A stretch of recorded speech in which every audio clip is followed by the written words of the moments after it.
He was British boxing's crown jewel, a showman, a knockout artist, a millionaire with a punch that could silence arenas. Prince Naseem Hamed wasn't just a fighter, he was a phenomenon. With somersault entrances, leopard print trunks, and an ego as loud as his ring walks, he captivated the world. But today, the prince lives far from the spotlight. Gone are the lights, the cheers, the Ferrari pull-ups. In their place, silence, weight gain, and a name that younger fans barely remember. What happened to Prince Naz? Why did one of boxing's brightest stars vanish in his prime? And is the life he lives now as golden as the belts he once wore? In this video, we dive deep into the rise, the riches, the downfall, and the haunting quiet that followed. This is the story of a man who changed boxing forever, then disappeared before anyone could ask why. In the steel-hearted city of Sheffield, where gray skies hang low and futures often feel fixed in place, a boy was born who never quite fit the mold.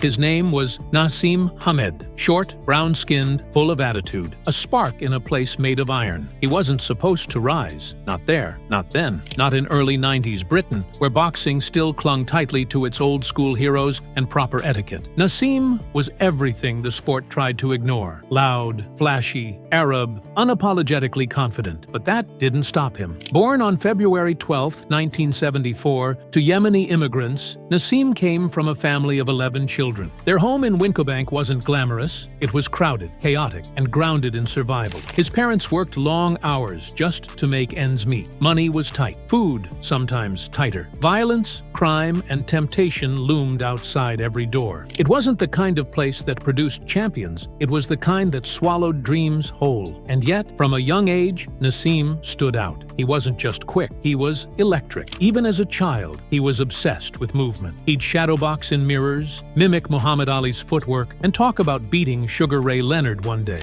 No one believed him, but he believed himself. That confidence, unbreakable, unshakable, would become his trademark. Everything changed when he walked into Brendan Ingle's gym. Ingle was a unique figure in British boxing, an Irishman who believed that boxing wasn't just about punches, but about rhythm, intelligence, and self-expression. He saw something in Naseem most others missed. He didn't try to tame the boy. He honed him. Inside that gym, Naseem learned how to fight, not just swing. Brendan had him dancing to reggae, ducking under broomsticks, shadowboxing to music, and mastering angles that confused opponents before a punch was even thrown. But beyond drills, Brendan taught something more vital: how to think in the ring, how to control chaos, and how to weaponize individuality. Still, there was one thing even Ingle couldn't teach: raw, freakish power. And Naseem had it in both hands. By his teens, he was folding grown men in sparring. His left hand was thunder, his reflexes unnatural, his timing scary. He didn't just hit opponents, he humiliated them. He made them miss wildly and then punished them with shots they never saw coming. But even as his skills sharpened, the boxing world wasn't ready. Promoters scoffed. Commentators dismissed him. He was too cocky, too mouthy, too street. But all the while, his name kept rising. Whispered in gyms, written on back pages, shouted in working-class homes across the country. Prince Naseem Hamed wasn't just coming, he was inevitable. When Naseem Hamed turned professional in 1992, it didn't take long for people to realize he wasn't just another fighter. He was a spectacle, a storm dressed in silk and gold. From the moment he walked down the aisle, arms spread like royalty, swagger in every step, the audience couldn't look away. Then the bell would ring, and the spectacle would turn savage. His first televised fight saw him toy with his opponent, then flatten him in 2 rounds. Fans didn't know whether to laugh or gasp. Was this a parody, or was this the future? Turns out, it was both. Prince Naz, as he now called himself, became a media magnet. He talked trash with poetic rhythm. He predicted knockouts, laughed at opponents during pressers, danced between punches in the ring. He was part Ali, part pro wrestler, part street kid who'd made it big, and he backed it all up with destruction. But his rise wasn't just about entertainment. It was about dominance. He ended fights with 1 punch. His knockouts weren't just wins, they were statements. And behind all the flash was a fighter with absurd skill. He could dodge 5-punch combinations by centimeters. He could fire back with shots that curled around guards and landed with precision. He was inventing angles in real time. What looked like showboating was often just mastery in disguise. By 1995, the boxing world could no longer ignore him. That year, he walked into hostile card Cardiff to challenge Steve Robinson for the WBO featherweight belt. Welsh fans booed him relentlessly until Nas made them silent. He dismantled Robinson with movement, power, and timing. In round 8, he finished the job, snatching the title and grinning through the boos. The prince had taken the throne, and from there, he built a kingdom of chaos. Title defenses became theater. He'd enter arenas on magic carpets, descend from platforms, do flips over the top rope. His trunks sparkled. His gloves were custom. His hair slicked back like a rock star.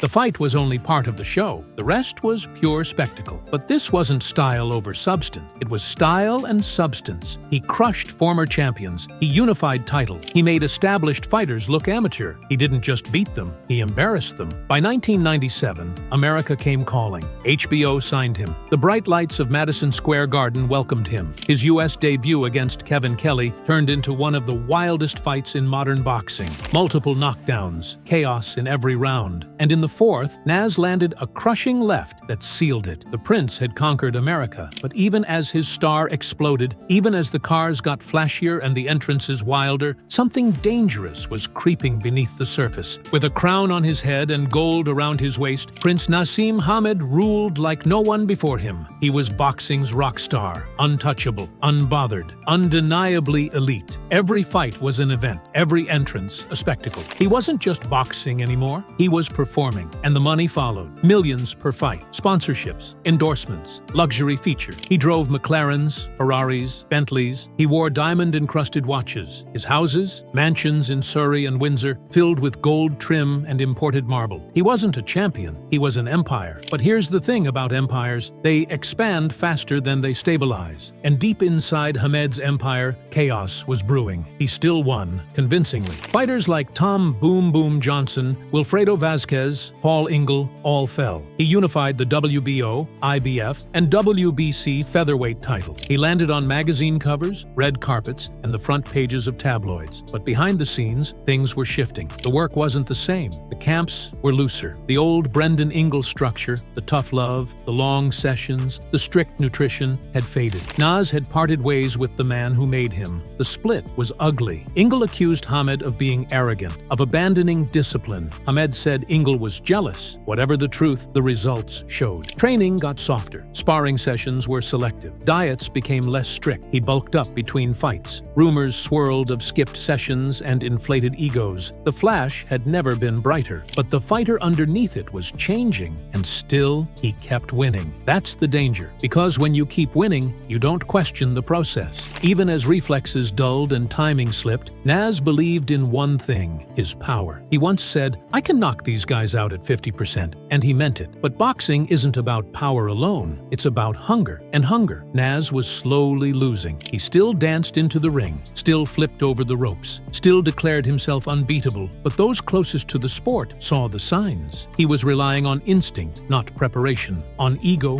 not urgency. The prince still had his crown, but the ground beneath it was cracking. And across the ocean, a fighter was watching, waiting, preparing to end the illusion and the reign. On the surface, Prince Naseem Hamed was untouchable, undefeated, wealthy, worshipped, but beneath the designer suits and million-dollar smiles, the foundation was weakening. And like all tragic stories, the fall didn't begin with a punch. It began with pride. The split from Brendan Ingle had already sent quiet tremors through his training. Without the man who taught him rhythm, restraint, and precision, Naseem became his own general. His camps morphed from tight regimens to bloated entourages. The sparring partners, chosen to flatter, not challenge. The conditioning, good enough to make weight, barely. The mindset, no longer built on discipline, but dominance. He still believed in his power. He still thought he could end any fight with one shot. And for a while, he wasn't wrong. But boxing is cruel to overconfidence. In private, his reflexes were slower. His footwork, once fluid like water, began to look jerky and labored. The weight cuts got harder. He'd enter training camps overweight, then burn himself out to meet the featherweight limit. Nutritionists warned him. Former trainers offered quiet concern, but no one in his corner had the clout to stop him. He surrounded himself with yes men. No Brendan, no correction, no breaks. And yet, the belts kept coming. The highlight reels stayed packed. He stopped Boom Boom Johnson to unify titles. He iced Paul Ingle, dropped Wayne McCullough, and picked up the WBC title by 1999. On paper, he was still the king. But paper lies. Commentators started noticing something was off. The showmanship remained, but the sharpness didn't. Interviews were more arrogant, less insightful. Opponents weren't terrified anymore. They were interested. Fighters who once ducked him now circled like sharks. They saw something behind the curtain, a champion coasting, not climbing. The pressure to stay perfect became a prison. He wasn't fighting for greatness. He was fighting to protect the image, the myth of Prince Naz. Each fight had to end in a knockout. Each entrance had to top the last. Each opponent had to be embarrassed, not just beaten.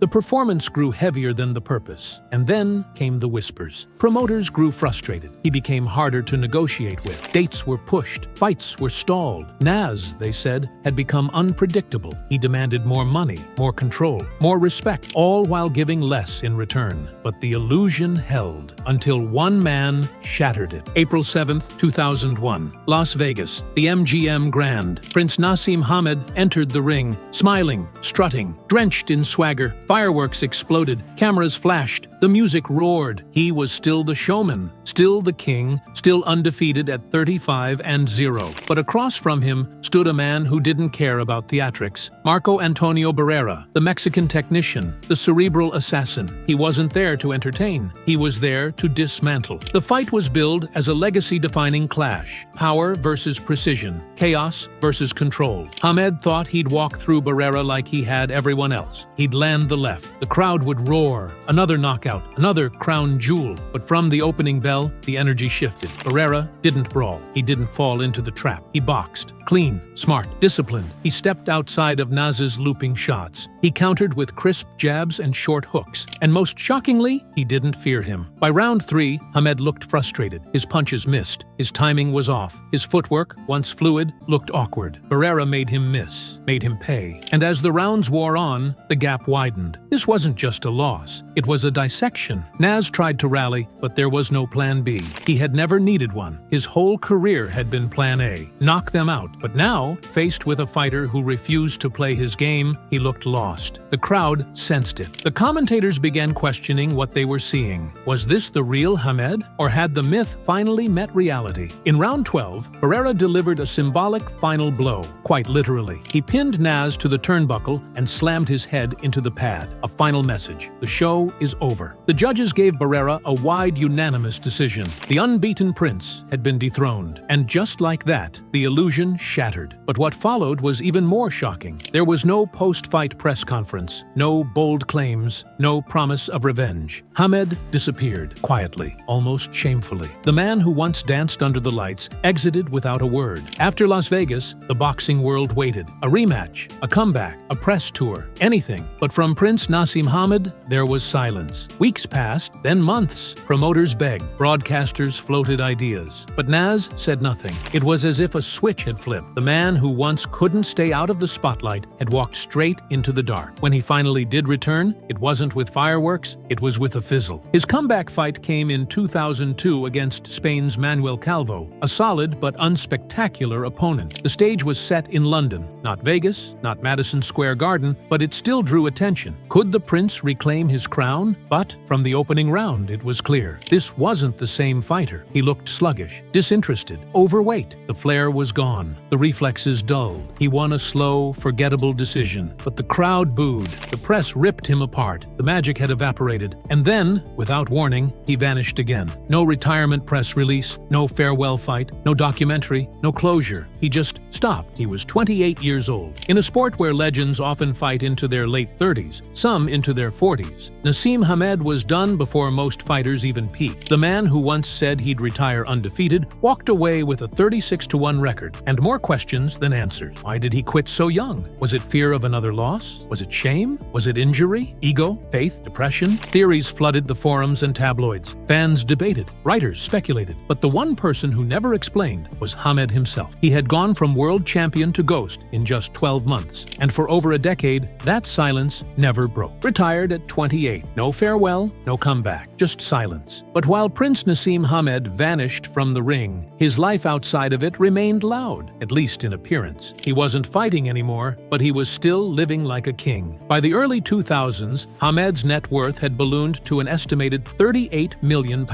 He had the money, he had the name, and he made sure the world saw both. His garage looked like a car commercial. McLaren SLR, Lamborghini Murcielago, Polo, Bentley Continental, GT, Ferrari Spider. Most people dream of sitting in one supercar in their lifetime. Naseem had 5 before breakfast. He moved into a mansion in the quiet luxury of Surrey, gated, guarded, glass walls and marble floors. Inside, Persian rugs, custom chandeliers, diamond-studded furnishings, and framed photos of his knockout glory days. He wasn't on the front pages anymore, but if you walked past his estate, it still screamed royalty. Tabloids would occasionally catch glimpses of him, out shopping in Windsor, driving one of his exotic vehicles, or walking with security. But the man they captured in those images didn't look like the prince anymore. He had gained weight, a lot of it. Some photos suggested he was nearly double the size of his fighting weight. The once lean featherweight phenom now looked heavy, stiff, and uncomfortable. Comment sections were brutal. "Is that really Prince Naz?" some asked. "He looks unrecognizable." But the change wasn't just physical, it was existential. He wasn't involved in boxing. He didn't train young fighters. He didn't sit ringside. He didn't even comment publicly on big fights. The man who once defined British boxing seemed completely detached from it. And yet, the lifestyle continued. Private shopping sprees, diamond Rolexes, first-class travel. In public, he smiled and waved. In private, insiders whispered about loneliness, boredom, even frustration. It was clear the fire was gone. The discipline that built him had evaporated. The sport that gave him purpose was something he now actively avoided. There were no public breakdowns, no wild scandals, just nothing. He was living a quiet life of extreme wealth, but without identity. He had the mansion, the cars, the riches, but there was no mentorship, no podcast, no autobiography, no attempt to control or even explain his own story. And that's what made it feel hollow. This wasn't just a boxer who retired, it was a legend who erased himself. The flash was still there, but the man behind it, he was slowly disappearing. If the Barrera loss cracked the crown, what came next shattered the myth. It was May 2005. Prince Naseem Hamed, behind the wheel of his 325,000-pound McLaren Mercedes SLR, tore down Ringing Low Road in South Yorkshire. The speed? Blistering. The move? Reckless. He attempted to overtake multiple cars on a blind curve, and what happened next changed everything. He collided head-on with a Volkswagen Golf. The crash was violent. The other driver, Anthony Bergen, was left with multiple fractures, internal injuries, and long-term trauma. He would suffer physically for years, his life forever altered. As news broke, fans and media scrambled for answers. Was it really Naz? Could the once idolized boxer, who spoke about divine protection and destiny, have caused something so careless? The truth emerged fast. Yes, it was him, and it was worse than imagined. Investigations revealed he was not only speeding, but uninsured at the time of the crash. His driving had been dangerously aggressive. There was no mystery, no debate. The man once known for floating through the air was now known for nearly taking a life on the ground. In May 2006, Hamed was sentenced to 15 months in prison for dangerous driving.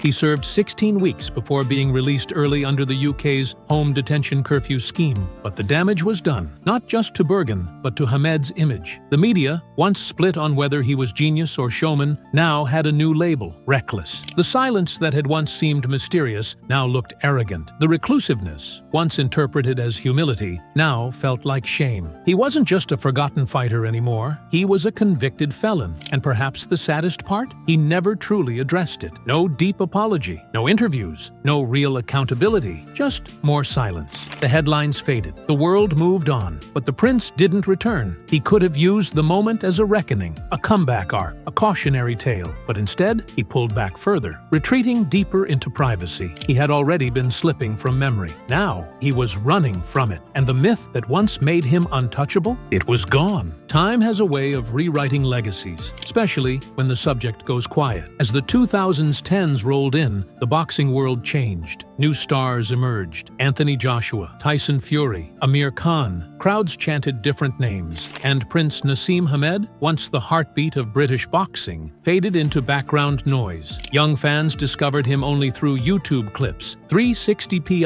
knockouts, flamboyant entrances, highlight reels from an era they barely remembered. And even those were watched more for entertainment than reverence. The man who once redefined footwork, timing, and power was now reduced to that flashy guy with the flip. And Hamed let it happen. He didn't correct the record. He didn't mentor rising fighters. He wasn't ringside for big British bouts. No gym, no brand, no voice in the conversation. In an era where even retired fighters launch podcasts, build coaching empires, and go on redemption tours, Nas stayed silent. He was inducted into the International Boxing Hall of Fame in 2015, a moment that should have been triumphant, a victory lap. But his speech was short, his presence subdued. He smiled, accepted the honor, and exited the stage. It felt hollow, like a man haunted by unfinished business. Physically, he looked different. He walked slower, moved heavier, his once chiseled physique now buried under years of indulgence. Health rumors grew. Reports whispered of knee problems, chronic pain, and weight-related complications. Public appearances became rare, and when he was spotted, fans barely recognized him. Once, his entrances made entire arenas scream. Now, his name only drew murmurs at expos and conventions. Whatever happened to Nas, they'd ask? He had become a ghost in a sport he once lit on fire. What hurt fans most wasn't the loss to Barrera. It wasn't the prison time. It wasn't even the silence. It was what that silence represented, a refusal to own his legacy. Other greats, Lennox Lewis, Roy Jones Jr., Bernard Hopkins, stayed involved. They taught, they spoke, they aged into relevance. Nas? He disappeared. Some say he never recovered from the Barrera humiliation. Others believe the prison sentence crushed his spirit. A few claim his faith deepened, and he simply chose peace over performance. But no answer ever satisfied. Because the truth is, the greatest tragedy wasn't that Prince Naseem fell. It's that he never tried to rise again. And that void, that could have been, echoes louder than any punch he ever threw.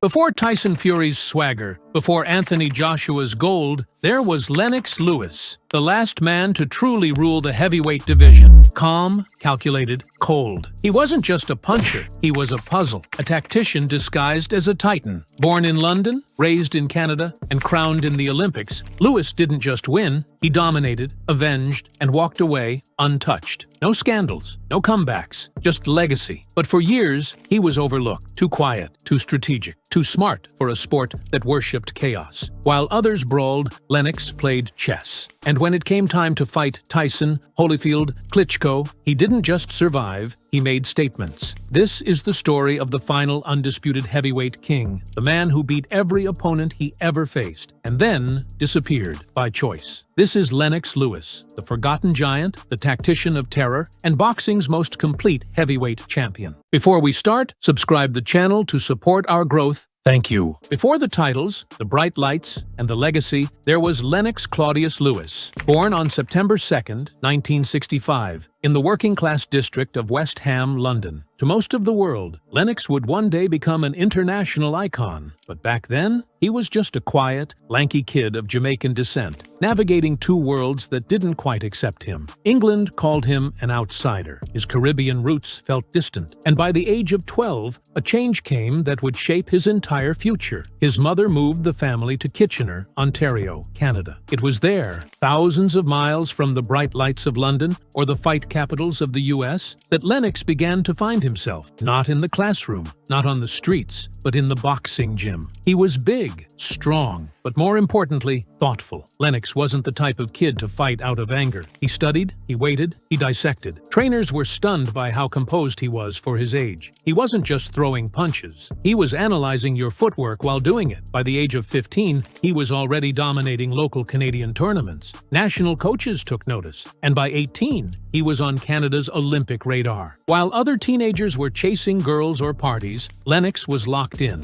focused, disciplined. He trained like a pro before he ever got paid. Then came the 1988 Seoul Olympics, a tournament loaded with killers. Lennox had tasted defeat in the 1984 Games, falling short of the podium. But 1988, he was a different beast. Stronger, sharper, hungrier. In the final, he faced a brash American named Riddick Bowe, a heavyweight who would go on to win a world title and become a household name. But on that night, under those lights, Bowe couldn't handle Lennox's timing or power. In 2 rounds, It was over. Lewis stopped him. Olympic gold. Canada had its champion. But Lennox's eyes were already looking across the Atlantic, because while he'd won under Canada's flag, he felt something pulling him back to Britain. His accent was still British, his roots were still London, and most of all, he wanted to make history not just as a Canadian Olympian, but as a British world champion. So he made the decision that would shape his legacy. He turned pro and pledged allegiance to the UK. When Lennox Lewis turned professional in 1989, he didn't walk into the spotlight. He had to earn it. The British public wasn't sure what to make of him. He was tall, soft-spoken, and carried a mix of British reserve and Canadian politeness. He wasn't a trash talker, he didn't brawl for cameras, and in a heavyweight era, still obsessed with American gladiators, Lennox was almost too composed. But when he fought, that was different. From the first bell, you saw it. The jab, the reach, the footwork.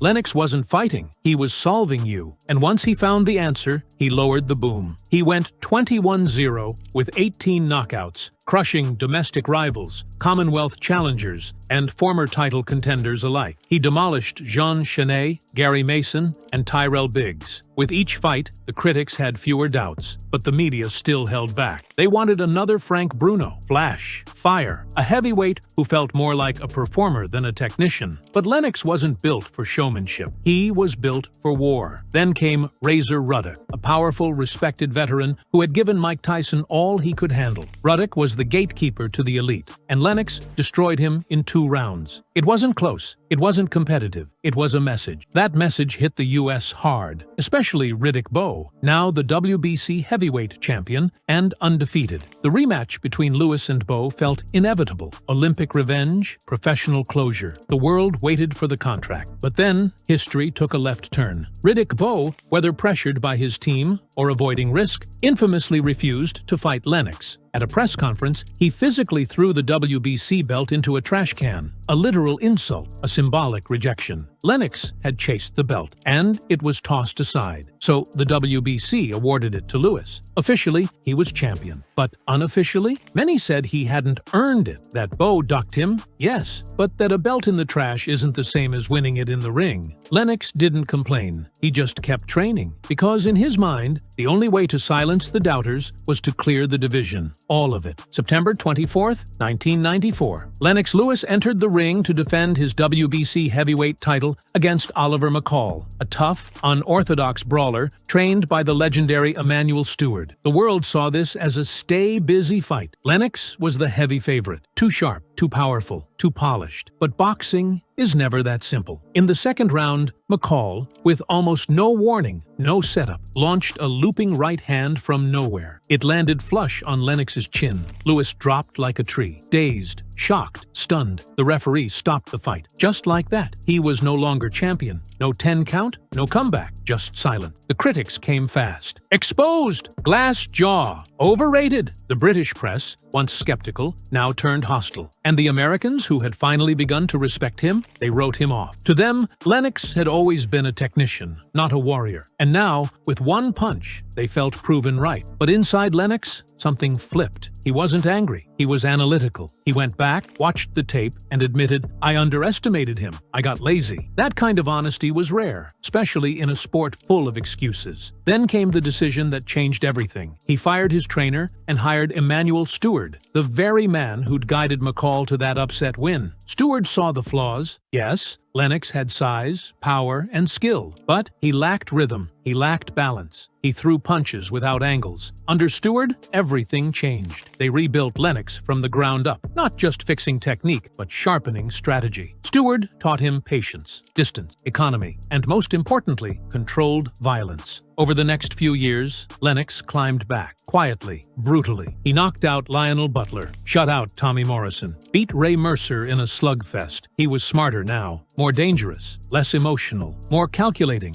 In 1997, he finally got his rematch with McCall. But what happened in that fight was stranger than fiction. From the opening bell, McCall looked off. He refused to engage, refused to throw punches. Between rounds, he cried in his corner. In round 5, the ref had no choice but to wave it off. Lennox won, but not by war, by breakdown. It wasn't revenge, it was surreal. But the belt was back, and so was the mission. By the late 1990s, Lennox Lewis had reclaimed the WBC heavyweight title, But something was different. This wasn't the raw puncher from the early 90s. Under Emmanuel Stewart's guidance, he had transformed into something colder, sharper, more clinical. While other heavyweights relied on instinct and aggression, Lennox turned the ring into a chessboard. Every jab was a probe, every feint a trap. And when the moment came, he dropped hammers. But his dominance didn't win everyone over. Commentators called him boring. Fans said he was too cautious, too technical. He wasn't brawling. He wasn't bleeding. He wasn't giving them Tyson-style chaos. What they didn't understand was that Lennox didn't fight for applause. He fought for control. And he was brilliant at it. In 1997, he demolished Andrew Golota in just 95 seconds. Golota had given Riddick Bowe hell, but against Lennox, he never stood a chance. Then came Shannon Briggs, who started strong but faded fast. Lennox turned up the pressure and knocked him out in the fifth. He avenged Ray Mercer by winning an ugly strategic fight and beat Zeljko Mavrovic in a one-sided decision. But the big prize was still out of reach, the undisputed title. That meant unifying belts. And to do that, he had to go through Evander Holyfield. In 1999, they fought in Madison Square Garden in a bout that should have been Lennox's coronation. He outboxed Holyfield for 12 rounds, dominated him, landed clean jabs, uppercuts, controlled the pace. And yet, in one of boxing's most infamous decisions, the judges called it a draw. The world was stunned. Fans booed. Pundits protested. But Lennox, ever composed, didn't erupt. He just signed the contract for the rematch. Later that year, they met again.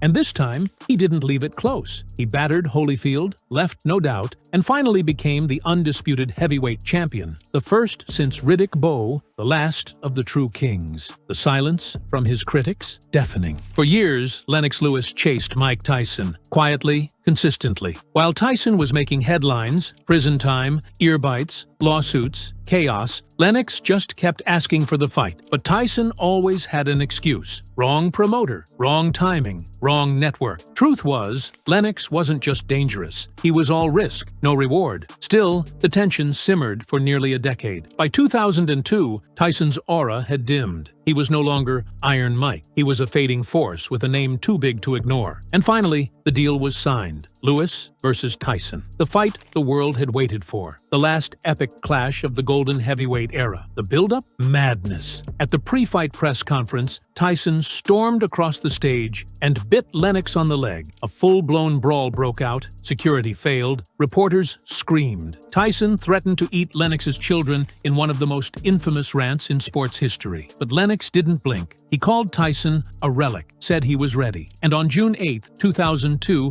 in Memphis, they met. The arena was electric. Celebrities lined the front row. The world watched. And from the opening bell, it was clear. Tyson had no chance. Lennox didn't just beat him, he dissected him. Round after round, he battered Tyson with jabs, uppercuts, right hands. Tyson tried to press, but Lennox kept him at the end of long arms and longer strategy. In round 8, it ended. A thunderous right hand dropped Tyson flat. Game over. Lennox stood over him. No emotion, just cold victory. That night, the last illusion of Tyson's dominance died, and Lennox finally got what he'd always deserved, universal recognition. But he didn't gloat. No showboating, no yelling. He simply said, "I told you." Lennox Lewis didn't believe in unfinished business. Every loss, every doubt, every scar, he needed to fix it. That's what made him different. Some fighters hide from history. Lennox hunted it down. In 2000, he faced David Tua, the squat, powerhouse Samoan with a left hook forged in hell. Many expected Tua to give Lennox hell, but instead, Lewis put on a boxing clinic. He used distance, timing,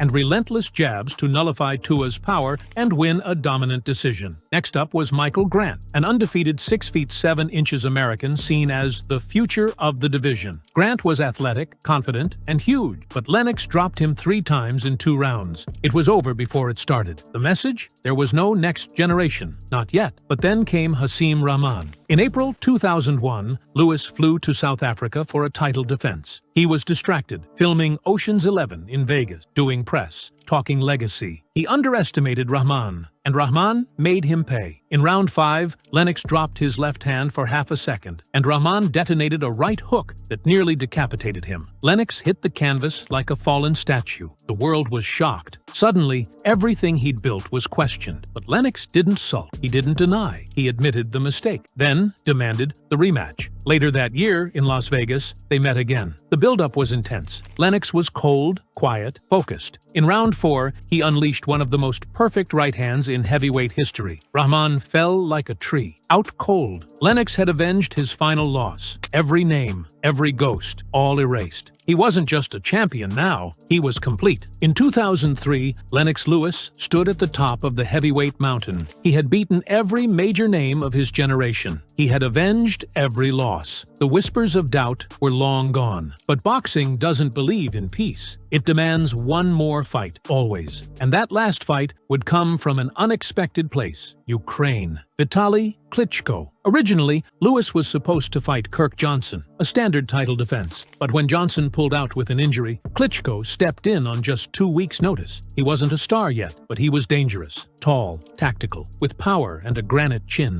Most experts expected Lennox to win. Maybe not easily, but convincingly. They were wrong. From the opening bell, Klitschko came forward like a man with nothing to lose. He tagged Lewis early, wobbled him, took control. Lennox looked slow, heavy, like a man who didn't want to be there. But what he lacked in youth, he made up for in brutality. In round 3, Lewis landed a vicious uppercut that split Klitschko's left eye wide open. Blood poured down his face. It was grotesque, and yet Vitaly didn't stop. He fought through it, kept pressing, kept winning rounds. By the end of round 6, most had Klitschko ahead on the scorecards, but the damage was too severe. The doctor stopped the fight. TKO victory for Lewis. The crowd booed. Klitschko screamed in protest. Lennox walked away. Some fans called it controversial. Others saw it for what it was. Two titans, one still rising, the other fading, colliding in a violent, unforgettable war. And Lewis? He knew what was coming. Klitschko demanded a rematch. Promoters offered tens of millions. The media begged. But Lennox said no. He walked away, undisputed, unbeaten in rematches, still holding the crown. He retired in 2004, never to return. When Lennox Lewis retired, boxing moved on, quickly. Klitschko took over the division. Then Vladimir, then Fury, then Joshua. Each new king carried pieces of what Lennox had built. Discipline, range, power, but none carried the same quiet dominance. Lennox didn't chase commentary deals. He didn't buy into celebrity. He appeared at events, gave advice, but stayed mostly in the shadows. He didn't need the spotlight. He'd already stood in it long enough to cast a shadow over the entire generation that followed. But the public? They forgot, at least for a while. In barbershops and message boards, his name was skipped over. People remembered Tyson's violence, Holyfield's wars, Bo's drama. But Lennox, too technical, too quiet. He was the heavyweight you appreciated after the fact. Eventually, the revision came. Slowly. Analysts looked back at the records, at the footage, at the math. He beat every man he faced, avenged every loss, unified the belts, knocked out legends, and left with his faculties intact. In a sport where most champions leave broken,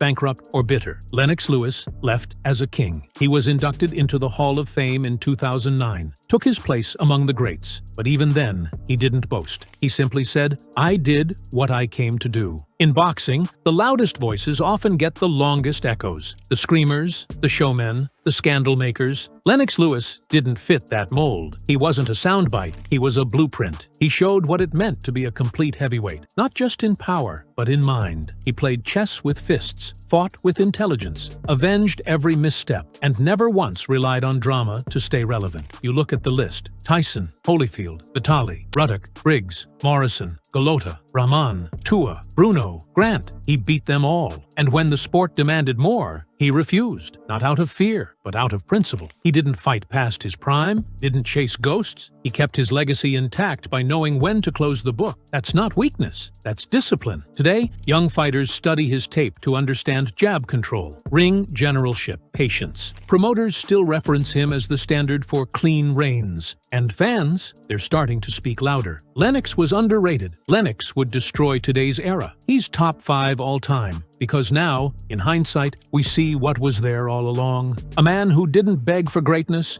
He earned it, kept it, and walked away. That's not just rare, it's royal, because Lennox Lewis didn't just fight in the heavyweight era, he closed it. Lennox Lewis didn't leave the sport battered. He didn't leave begging. He left whole, mind, body, and legacy intact. In a game built on chaos, he chose clarity. In a division known for madness, he brought method. While others chased fame, Lennox chased excellence and caught it. He was never the loudest, never the flashiest, but when it mattered, when the lights were brightest and the names were biggest, he always showed up, always stood tall, always found a way to win. He didn't just box. He taught boxing what it could be: intellectual, precise, and still devastating. The record speaks for itself. The belts speak louder, but it's the silence, the peace that followed, that says the most. Because Lennox Lewis didn't need the world to remember him. He just made sure it couldn't forget. I'm not here to be part of history. I'm here to make it. And make it, he did. The last undisputed king.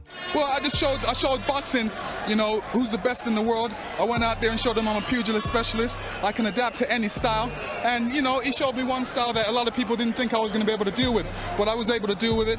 A lot of people thought he was going to get away from my jab, but nobody gets away from my jab. I just wanted to complete my legacy. Everybody was saying that, this fight is going to count on my legacy. So I just wanted to prove to the people that, I'm the best fighter in the world, on the planet. No guy tests this man. Before Mayweather's defense, before Pacquiao's speed, there was Roy Jones Jr., a man who didn't just box. He defied logic. He moved like light, punched like thunder, and dared opponents to hit what they couldn't even see. For nearly a decade, Roy wasn't just the best. He was untouchable, a blur in the ring, a symphony of reflex, rhythm, and rage. He danced, he taunted, he humiliated champions, and then he fell hard. From the peak of Olympic injustice to the pinnacle of four-weight glory, and then the endless twilight of too many fights. This is the story of Roy Jones Jr., the most gifted fighter of his generation, the man who broke all the rules and paid the price for staying too long. He didn't just change boxing, he became its biggest what-if. And today, we ask, was he the greatest fighter? Who stayed just one fight too many? Before we start, subscribe the channel to support our growth. Thank you. Before Roy Jones Jr. danced under bright lights and fought with his hands behind his back, he was just a boy growing up in the humid, suffocating heat of Pensacola, Florida. A boy forged not by play, but by pressure. Not raised, trained, not loved, molded. Born on January 16, 1969, Roy Jr. entered a household run by a man more drill sergeant than Dad. His father, Roy Jones Sr., was a Vietnam War veteran and former professional boxer himself. The backyard wasn't a playground. It was a training camp, built with cinder blocks and sweat. The family gym became Roy Jr.'s childhood. By the time most kids were learning how to ride a bike, Roy was already learning how to bob and weave. Jones Sr. believed in discipline, absolute, ruthless, non-negotiable. He pushed his son through military-style drills, forced him to spar with grown men, and made sure weakness was punished, not corrected. There was no room for softness. Crying was weakness. Losing was unacceptable. Excuses weren't even acknowledged. And yet, under all that pain, something extraordinary happened. Roy didn't crumble. He thrived. The torment became fuel. The strictness became focus. And the trauma? That became timing. Roy developed not just athletic gifts, but survival instincts. Reflexes so fast, reactions so sharp, they bordered on supernatural. Every beatdown became data, every punishment, programming. By the time he was a teenager, Jones was already a phenom on the amateur boxing scene. Speed no one could match. Movement that felt like watching water in human form. He could dodge 5 punches before throwing one, and that one would land flush. He wasn't just good, he was scary. Then came the Olympics. In 1988, 19-year-old Roy made the U.S. Olympic team and headed to Seoul. He didn't just dominate, he embarrassed his competition, outlanding opponents by double, sometimes triple, their output. It all led to the final bout, Roy Jones Jr. versus Park Sae-hun of South Korea. Roy beat him badly, cleanly, clearly. He landed 86 punches to Park's 32. Park even apologized afterward. And yet, the judges awarded the gold to Park. It was the most blatant robbery in Olympic boxing history. The world was outraged. Reporters, athletes, even officials condemned the decision. Roy Jones Jr. received the Val Barker Trophy, awarded to the tournament's best fighter. Even though he technically didn't win gold, the symbolism was crystal clear. Everyone knew who the real champion was. But Roy didn't walk away with bitterness. He walked away with a vow. Never again would someone else decide his fate. From that moment forward, he wouldn't leave victory to the judges. He would dominate so completely, no one could take it from him. When Roy Jones Jr. turned professional in 1989, he didn't waste time with slow build-ups or feel-out fights. From the start, he was hunting, not for wins, for annihilation. Each fight was a statement. Each opponent was just another name on a growing list of people who couldn't touch him. His hands moved too fast for the eye to follow. Commentators would gasp mid-broadcast. Slow-motion replays were the only way to understand what had just happened. He didn't fight by the book. He rewrote it. Hands low, chin out, dancing, taunting, leaping in with punches from impossible angles. Coaches warned against it. Roy made it look easy, and the early numbers backed it up. Knockout after knockout, crowd after crowd on its feet. Promoters realized they had something rare, a showman with substance. A fighter who didn't just win, but humiliated world-class opponents while doing it. But Roy wanted more than hype. In 1993, just 4 years into his pro career, he stepped into the ring with Bernard Hopkins for the vacant IBF middleweight title. Hopkins, gritty, technical, relentless, was expected to test Roy like never before. Instead, he was outboxed for 12 straight rounds. Hopkins landed punches in single digits. Roy didn't take risks. He didn't need to. He controlled the pace with one hand, literally. He later revealed he fought with a broken right hand for most of the bout. Roy Jones Jr. was now a world champion, but he wasn't finished. He immediately moved up to super middleweight and destroyed James Toney in 1994, a fighter many believed was the best pound for pound in the world at the time. Toney was slick, confident, undefeated, and Roy made him look like an amateur. After that, the boxing world couldn't deny him anymore. Analysts started using words like alien, freak, once in a century, and Roy embraced it. In interviews, he'd smile and say, "Y'all must have forgot." Not cocky, factual. Because every time people thought he couldn't keep dominating,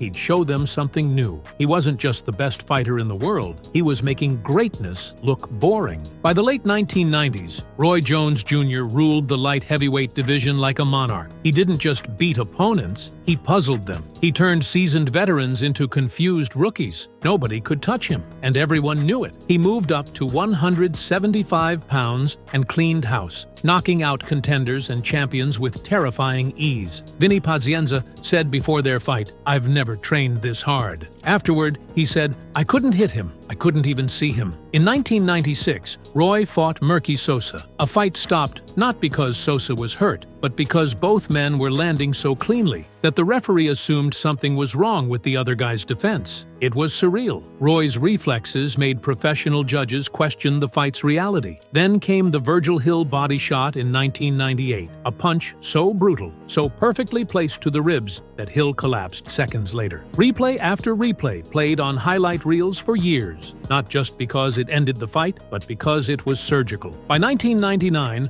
Roy was the unified WBC, WBA, and IBF light heavyweight champion. He had cleaned out an entire generation of fighters. There was no one left. Fans were tuning in just to see what he would do next. Not if he'd win, but how dramatically. And yet, the praise felt hollow, because dominance comes with a cost. Roy's greatness became his greatest enemy. Top fighters didn't want to face him. There was no reward in being embarrassed on global television. His pay-per-view numbers lagged. Casual fans wanted drama. Roy gave them execution. His mastery was too smooth, too efficient. Some critics said he's too careful. Others said he hasn't been tested. But those criticisms came not from Roy's weakness, but from his perfection. He made boxing look too easy. And still, Roy didn't stop. He created his own music label, made rap albums, walked into pressers in fur coats and shades. He was a character now, a brand. But behind the charisma, the hunger still burned. He wasn't satisfied just being the best light heavyweight. He wanted something impossible, the heavyweight crown.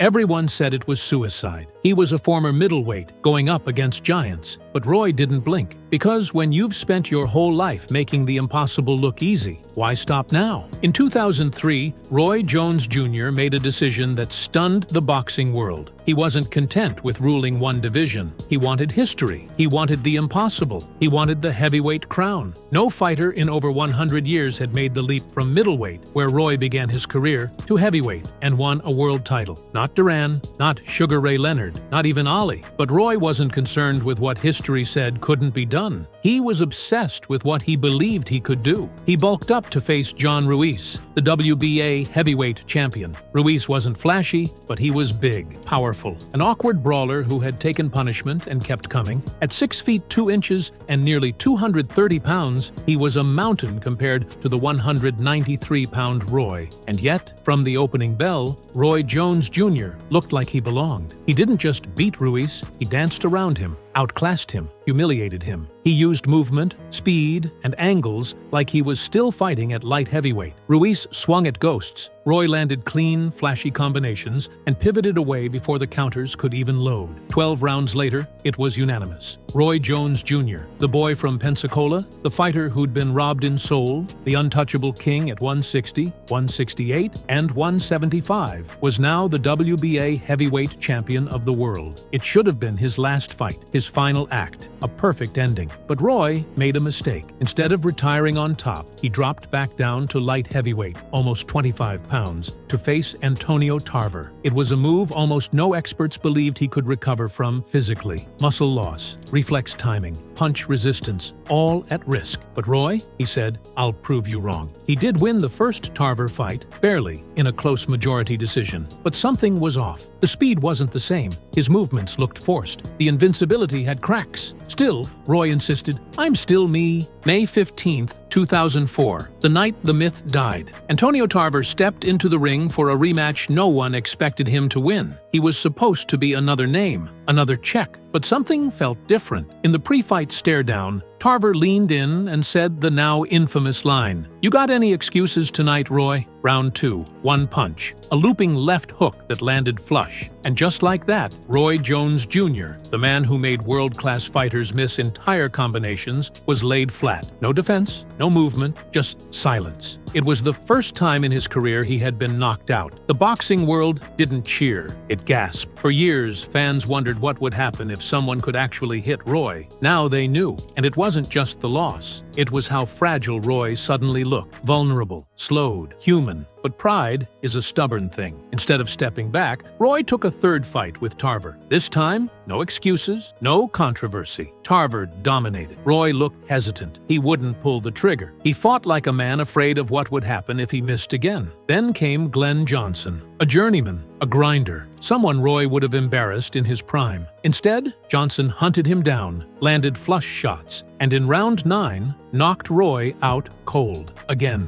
in just 16 months, the man once called Superman was now 0-3, with back-to-back knockouts. Critics turned, fans doubted. Commentators wondered aloud if Roy was finished. And the worst part? He didn't disappear. He didn't retire. He kept fighting. But now, it wasn't about dominance. It was about survival. In the years that followed, Roy Jones Jr. became a walking contradiction, a legend chasing shadows. He fought on, determined to prove that his decline wasn't permanent, that the greatness was still there, just buried, just waiting, and at times, it showed. In 2006, he won a couple of comeback fights, beat Prince Badi Ajamu, then Anthony Hanshaw, then Felix Trinidad, a faded but respected name. Roy looked better, sharper. The rhythm returned. Brief flashes of the old wizardry sparked. Fans started hoping again, but it wasn't real. Not fully, because every time Roy climbed back into relevance, someone pulled him back down. Joe Calzaghe beat him convincingly in 2008. Danny Green knocked him out in one round in 2009. Denis Lebedev finished him in Russia. The body was breaking down, the timing gone. The reflexes, once his shield, now betrayed him. Still, Roy refused to walk away. He fought in Poland, in Russia, on undercards and in forgotten venues. It became sad. Fans watched with conflicted hearts, loving the fighter, hating the decline. And yet, Roy kept going, because for him,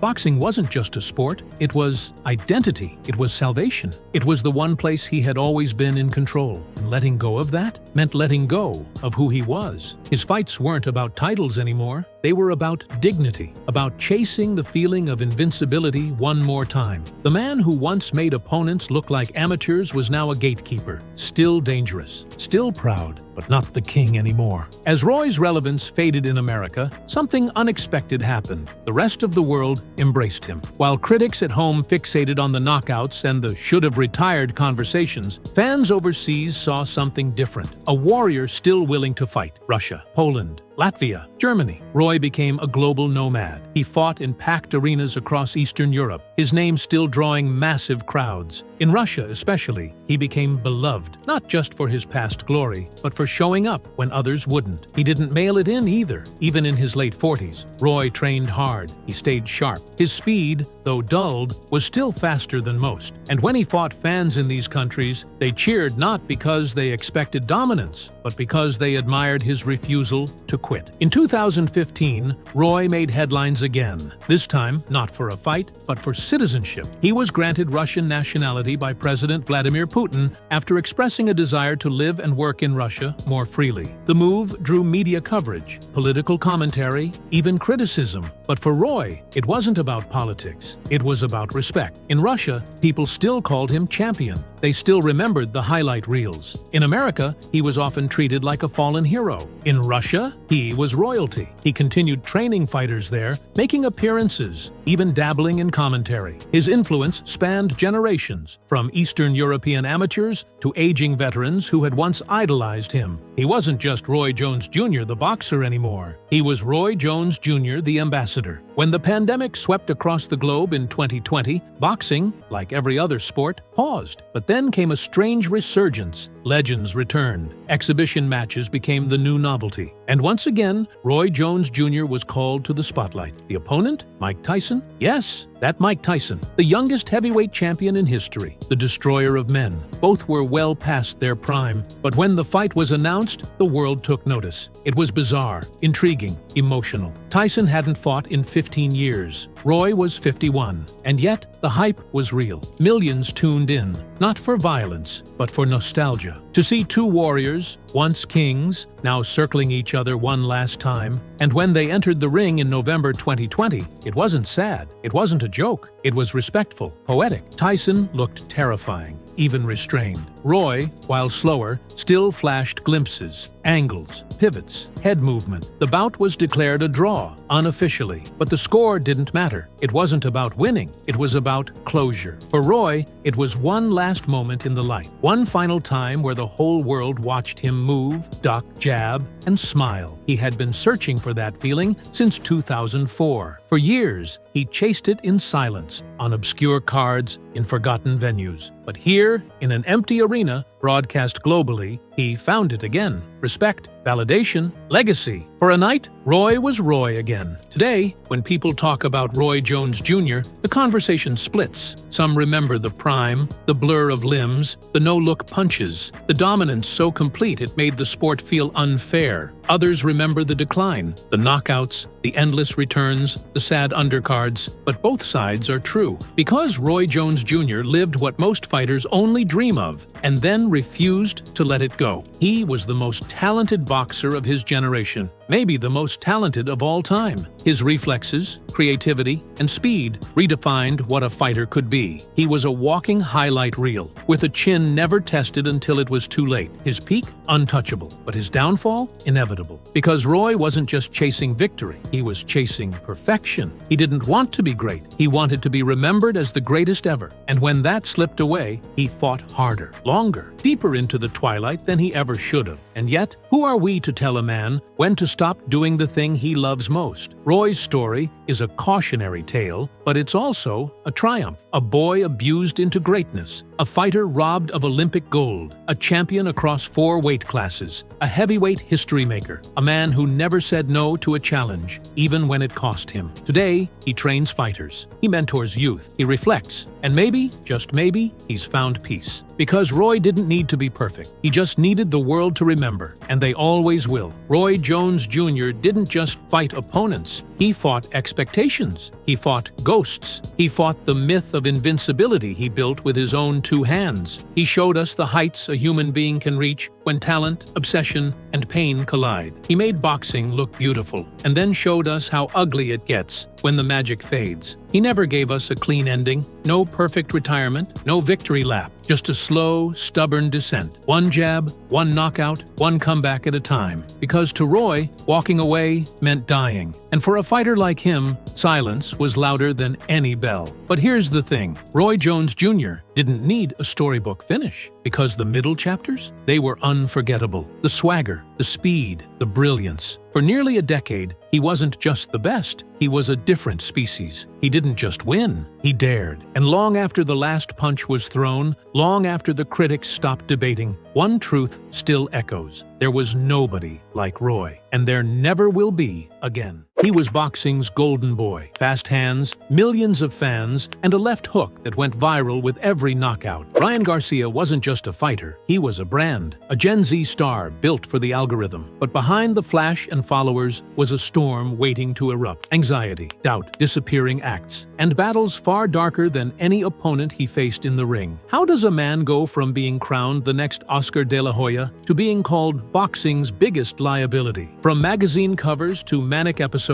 from knockouts to nervous breakdowns, Ryan Garcia's rise and unraveling isn't just a boxing story. It's a story about pressure, persona, and the cost of becoming a modern icon. In this video, we'll go deep into the life of Ryan Garcia, his speed, his struggles, his scandals, and what still might lie ahead. Before we start, subscribe the channel to support our growth. Thank you. Ryan Garcia didn't come up in the dark halls of boxing tradition. He came up in front of a phone. While most prospects were grinding in obscurity, Ryan was going viral, shadowboxing in slow motion, flexing speed that didn't look real, hitting pads with his dad in neon shorts, hair perfectly styled, looking more like a movie star than a fighter. He didn't come from the streets. He came from Victorville, a dusty desert town in California's Inland Empire. And yet, that was the point. He was the first real Gen Z boxer, built not in gyms, but on screens. Born August 8, 1998, Ryan was raised in a tight-knit Mexican-American family. His dad was his trainer. His mom was his manager. He started boxing at 7 years old. And while his amateur career was impressive, over 200 fights and 15 national titles, it wasn't what made him famous. It was his phone. On Instagram, YouTube, and TikTok, Ryan became a phenomenon. A teen with fast hands, a movie star face, and the charisma to match. Fans weren't just watching him, they were sharing him. Millions of views, millions of followers. Before he even turned 20, Ryan had a bigger social media presence than most world champions. And that's when boxing took notice. Golden Boy Promotions, Oscar de la Hoya's company, signed him in 2016. Seeing not just a fighter, but a gold mine, Oscar called him the future, the pretty boy who could pack arenas and bring boxing back to the mainstream. For a while, it worked. He was knocking guys out in 2 rounds, fighting on big cards, appearing in GQ, DAZN, ESPN. Everything he touched turned viral. He was King Rai, boxing's answer to TikTok fame. But something wasn't sitting right. Older boxing fans scoffed. Trainers questioned his fundamentals. Fighters mocked his defense, his chin, his mental toughness. And quietly, whispers started circulating in gyms across the country. He's fast, but he's not ready. He's a brand, not a boxer. That tension would follow Ryan for years, because while he was gaining followers, he wasn't gaining experience. He was 17-0 by the end of 2019, but only a few of those opponents were credible. His left hook was deadly, his speed unmatched. But what about when the lights dimmed? When the hype wore off? Ryan Garcia had the world's attention, but now came the real test. Was he just a highlight reel, or a real fighter in a brutal sport that doesn't care about likes? If there was one thing Ryan Garcia had that couldn't be debated, it was speed. Pure, shocking, almost unfair speed. When his left hook landed, it didn't just knock opponents out, it exploded across the internet. Replays in slow motion, freeze frames with his fist already back before his opponent moved. Even Floyd Mayweather said, "He's got fast hands. You can't teach that." That speed was his ticket, his armor, his identity. And with it came a golden opportunity. In 2018, Ryan joined the gym of Eddie Reynoso, trainer of pound-for-pound king Canelo Alvarez. The world watched. If Canelo trusted this kid, he had to be special. Eddie was known for crafting precision killers, and Ryan, to his credit, worked. He trained hard, took fewer fights, but tougher ones. He was learning, growing, becoming more than just a viral clip. But inside Inside that same gym, another tension started brewing. Canelo is stoic, focused, disciplined to the point of obsession. Ryan? He was still juggling content creation, fashion collabs, and boxing. Canelo noticed he needs to be more dedicated, he said. That quote hit hard, not just because it was public, but because it came from the one man Ryan looked up to most. Still, Ryan kept winning. In 2019, he knocked out Romero Duno in one round. Then, Francisco Fonseca in just 80 seconds. The hype was undeniable. He was getting better, sharper, still raw, but no longer a gimmick. Outside the ring, the pressure was mounting. Every move he made was documented. Comments on his body, his relationship, his masculinity. Every tweet was dissected. Every photo a headline.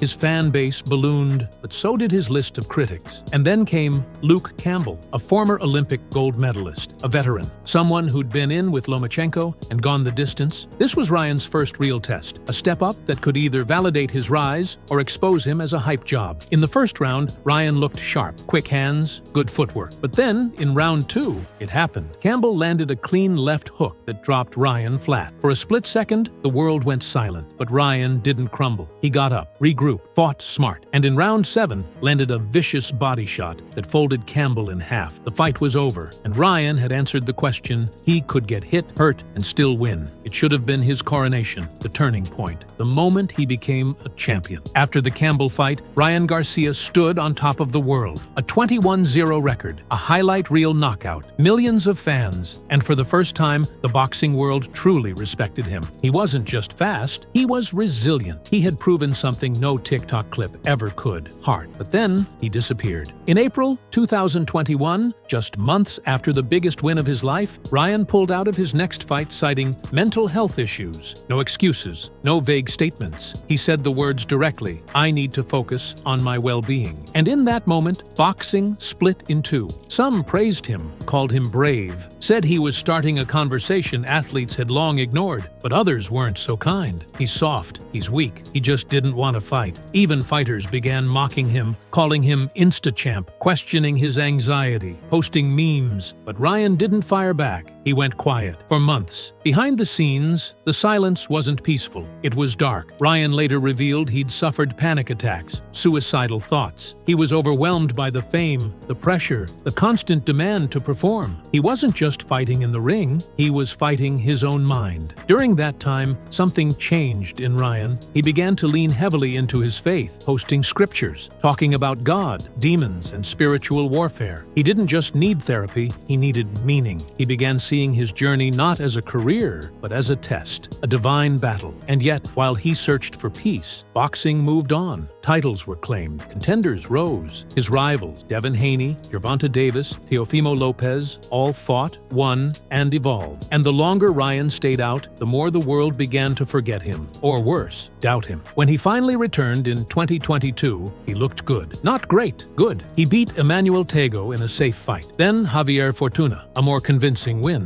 But something was off. His team had changed. His interviews were erratic. He was saying strange things, talking in riddles, and more than anything, he looked tired. Not physically, spiritually. He said he didn't care about belts, said boxing was temporary, said he had bigger missions from God. By late 2022, the whispers turned to demands. Fans didn't just want to see Ryan post combinations on Instagram or knock out C-level fighter. They wanted legacy, danger, a defining opponent. And there was only one name that carried that weight: Gervonta "Tank" Davis. Tank was everything Ryan wasn't: reserved, menacing, ruthless inside the ring. While Ryan had built his empire online, Tank had built his in the trenches. He was battle-tested, undefeated, dangerous. This wasn't just a fight, it was a collision of identities. Flash versus fury, speed versus power, California glitz versus Baltimore grit. Negotiations dragged on for months. And when the contract was finally signed in 2023, fans celebrated like it was Christmas. But buried in the fine print were details that raised eyebrows. Ryan had agreed to a catchweight. He had accepted a rehydration clause. Critics argued that he had handicapped himself before the bell even rang. But Ryan didn't care. "I want the fight," he said. No excuses. The buildup was electric. The press tour was viral. Ryan poked, Tank stared. Clips of their interactions exploded across the internet. Millions tuned in to see who would fold, not just in the ring, but under the weight of expectation. And then, fight night arrived. April 22nd, 2023. Las Vegas, the biggest boxing event of the year. The lights dimmed, the crowd roared. And in that moment, it wasn't about brands, or TikTok, or doubters. It was about two young lions in their prime, stepping into the ring to claim supremacy. Round 1, Ryan came out aggressive, confident, his speed evident. Round 2, he overreached. Tank countered, dropped him. The energy changed. Ryan got up, shook it off, but the rhythm had shifted. Tank took over, methodical, precise, calm like a man who'd already seen the ending. And then, in round 7, it happened. Ryan threw a lazy jab. Tank slipped and countered with a perfectly placed left to the liver. Ryan took a step back, paused, then dropped to one knee, and stayed there. The count hit 10. The crowd gasped. Garcia was done,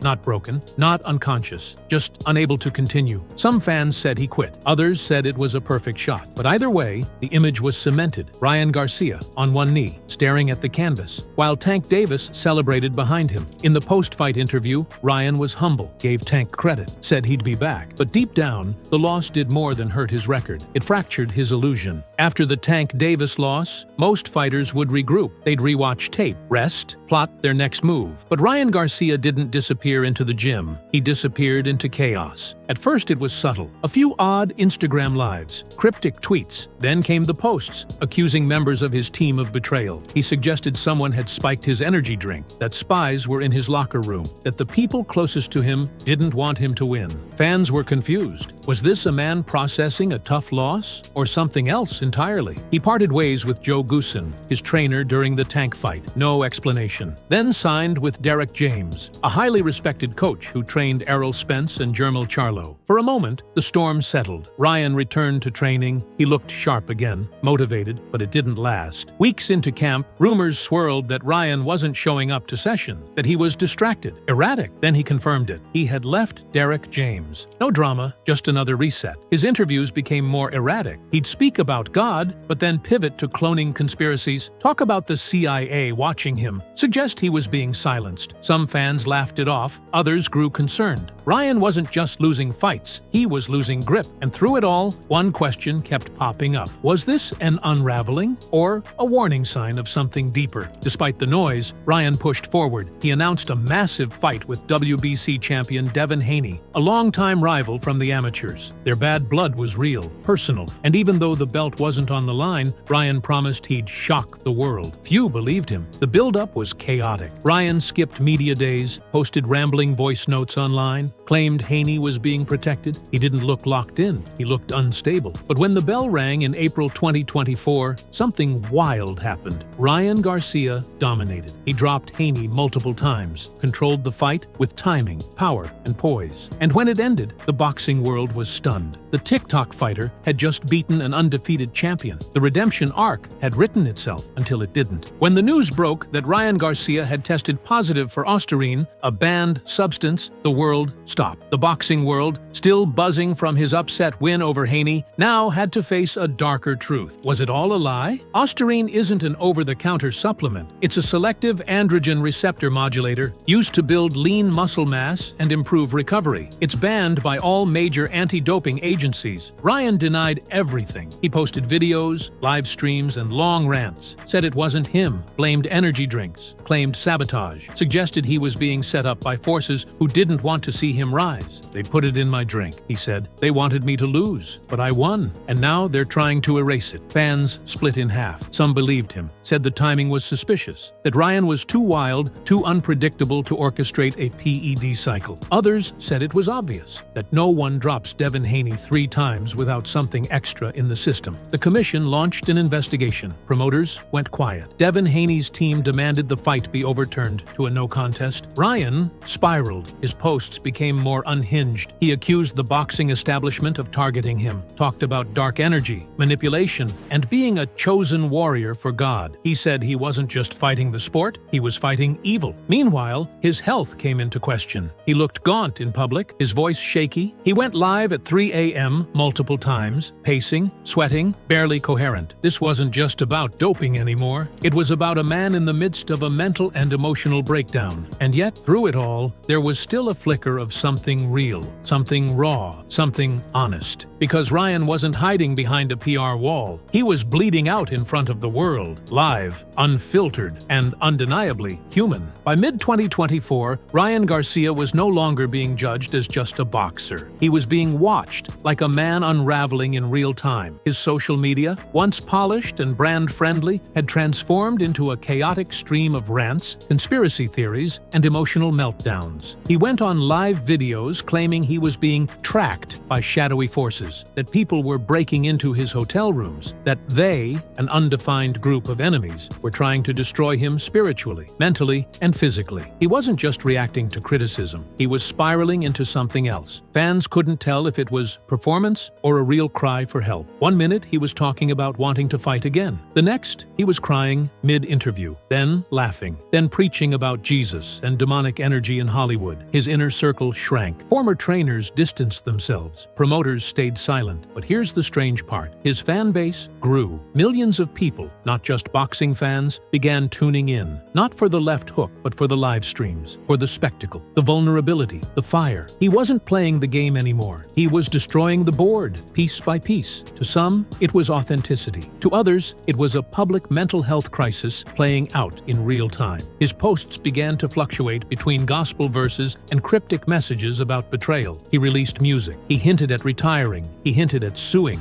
Then he hinted at a comeback. But all of it had one thing in common: chaos. No manager, no coach, no gym, just Ryan and his camera, suspended, alone, disgraced. Ryan Garcia in the summer of 2024 wasn't the same man who knocked out Luke Campbell or traded shots with Tank Davis. He was a different creature entirely. Wounded, isolated, but still fighting for something. The Nevada State Athletic Commission ruled to temporarily suspend Garcia while the doping case was investigated. Sponsors dropped him. Networks backed off. For the first time in years, Ryan Garcia was without a fight, a team, or a stage. But what made it so tragic was that it was all self-inflicted. He had the talent, he had the platform, he had the moment, and he lit it on fire. And yet, despite everything, he wasn't done. In private, he kept training, sparring with no camera, lifting, running, and slowly, whispers began to surface. Ryan's trying to get licensed again. Overseas promotions reached out. Bare-knuckle offers came in. Even MMA scouts sniffed around. Was it real or another tease? No one knew. But what people began to see was something different in his eyes. Not the cocky kid with the designer jacket and the Instagram caption, but a man who had been publicly broken and was now trying to rebuild something from the wreckage. He started talking about forgiveness, about being misunderstood, about legacy. For the first time in a long time, Ryan Garcia was silent, and in that silence, there was power. Today, Ryan Garcia exists somewhere between myth and meltdown. He's not retired, but he's not active. He's not in jail, but he's not free from scrutiny. He's not finished, but he's not focused. And in that purgatory, Ryan has become the most fascinating figure in boxing. Because unlike other fallen stars, he didn't fade quietly. He didn't disappear. He disintegrated in real time, online, unfiltered, and unmistakably raw. No PR team, no damage control, just Ryan, showing every crack, every scar, every unhealed wound. And here's what makes it complicated. Behind all the chaos, there's still something real. That hand speed, that left hook, that connection with fans. It's still there, buried, but there. And if he ever finds a way to align that talent with clarity, to pair the fighter with the man, Ryan Garcia could still write one of the most powerful comebacks in combat sports history. Because boxing isn't just about skill. It's about pain, about growth, about survival. And no one in the modern era has survived more publicly or more painfully than King Rai. So the question isn't, can he come back? It's, will he? Because at 25 years old, with millions of dollars and millions of eyes still on him, Ryan Garcia isn't just a fighter. He's a warning, a symbol, a story that's still being written. The internet crowned him. The world questioned him. The sport broke him. But the ending? That's still up to Ryan. He wasn't supposed to make it. Too small for heavyweight, too quiet for stardom, too humble for the spotlight. But Evander Holyfield didn't care about odds. He cared about greatness. From the poverty of Atlanta to Olympic bronze, from cruiserweight king to four-time heavyweight champion, the real deal built a legacy on heart, grit, and faith. He fought giants, he beat legends, and he did it all without ever backing down. But glory came with a price. He lost fortunes, suffered in silence, and kept fighting long after the world begged him to stop. This is the story of boxing's iron-willed warrior, the man who never ducked a challenge, never made excuses, and never, ever quit. This is the rise, fall, and redemption of Evander Holyfield. Before we start, subscribe the channel to support our growth. Thank you. Before the bright lights and championship belts, before the wars with Tyson and Bo, Evander Holyfield was just a skinny kid in Atlanta, small in size, but massive in heart. Born on October 19, 1962, in Atmore, Alabama, Holyfield was the youngest of 9 children. Raised by a single mother in the rough neighborhoods of Atlanta, Evander grew up surrounded by poverty, violence, and doubt. The odds were never in his favor. But Holyfield didn't want sympathy. He wanted purpose. His mother, Annie Laura, was a spiritual, no-nonsense woman who believed in hard work and self-respect. She kept the house clean, the kids in line, and Holyfield's dreams alive. "If you start something," she told him, "you finish it." That sentence would follow him into every ring, every round, every war. Evander found boxing at just 7 years old through the Boys and Girls Club, not because he wanted to be a star, but because he wanted to be better, more focused, more disciplined. Coaches quickly saw something rare, a kid who never got tired, never gave up, and never lost his composure. By 13, he was already winning tournaments. By 15, he declared his goal: become the heavyweight champion of the world. There was just one problem. He was tiny. At 16, he barely made 5'10", and fought at light middleweight, but he trained like he was going to fight giants. Road work in the Georgia heat, sparring rounds with bigger men, weight training, prayer, patience, purpose. By the time he reached 18, Holyfield had made the U.S. amateur boxing team, and in 1984, he qualified for the Olympics in Los Angeles, the moment that would shift his life forever. But even on the cusp of greatness, heartbreak came calling. Holyfield didn't just want a medal, he wanted history. But what happened in the Olympic ring would leave a scar deeper than any punch. The 1984 Los Angeles Olympics were supposed to be Holyfield's coming-out party, and they were, just not in the way anyone expected. Fighting in the light heavyweight division, he stormed through the early rounds with surgical precision. He fought like a man possessed, clean, calculated, relentless. Everything was going perfectly. Until the semifinal against Kevin Barry of New Zealand. In the second round, Holyfield threw a blistering combination, ending with a left hook that dropped Barry to the canvas. It should have been a knockout win, but instead, the referee stepped in, not to count Barry out, but to disqualify Holyfield. Why? Because he threw the final punch after the ref had said, "break." A split-second call. A devastating one. Holyfield's Olympic dream was shattered in a moment. No gold, no final. Just a bronze medal and a cloud of controversy. Even Barry admitted later that the DQ was a tragedy and that Holyfield deserved better. But Holyfield didn't whine, didn't protest. He stood tall, accepted the medal, and said nothing. The world saw sportsmanship, but inside, a fire was lit, and it wouldn't go out for decades. He turned professional in 1984, the same year as Mike Tyson. But while Tyson's rise was meteoric and violent, Holyfield's was slow and methodical. He started at cruiserweight, where the paychecks were smaller, the spotlight dimmer, and the respect nearly non-existent. But that didn't bother him. He wasn't here for fame. He was here to finish what he started. From 1985 to 1988, he tore through the cruiserweight division like a storm. No drama, no antics, just victories. He took the WBA title, then the IBF. In 1988, he beat Carlos de Leon to become the first undisputed cruiserweight champion in history. But even after dominating a weight class, he still wasn't satisfied, because the world didn't care about cruiserweights. Heavyweight was where legends were made. Heavyweight was Ali, Frazier, Foreman. So Holyfield did the unthinkable. He moved up. He was undersized, underpowered,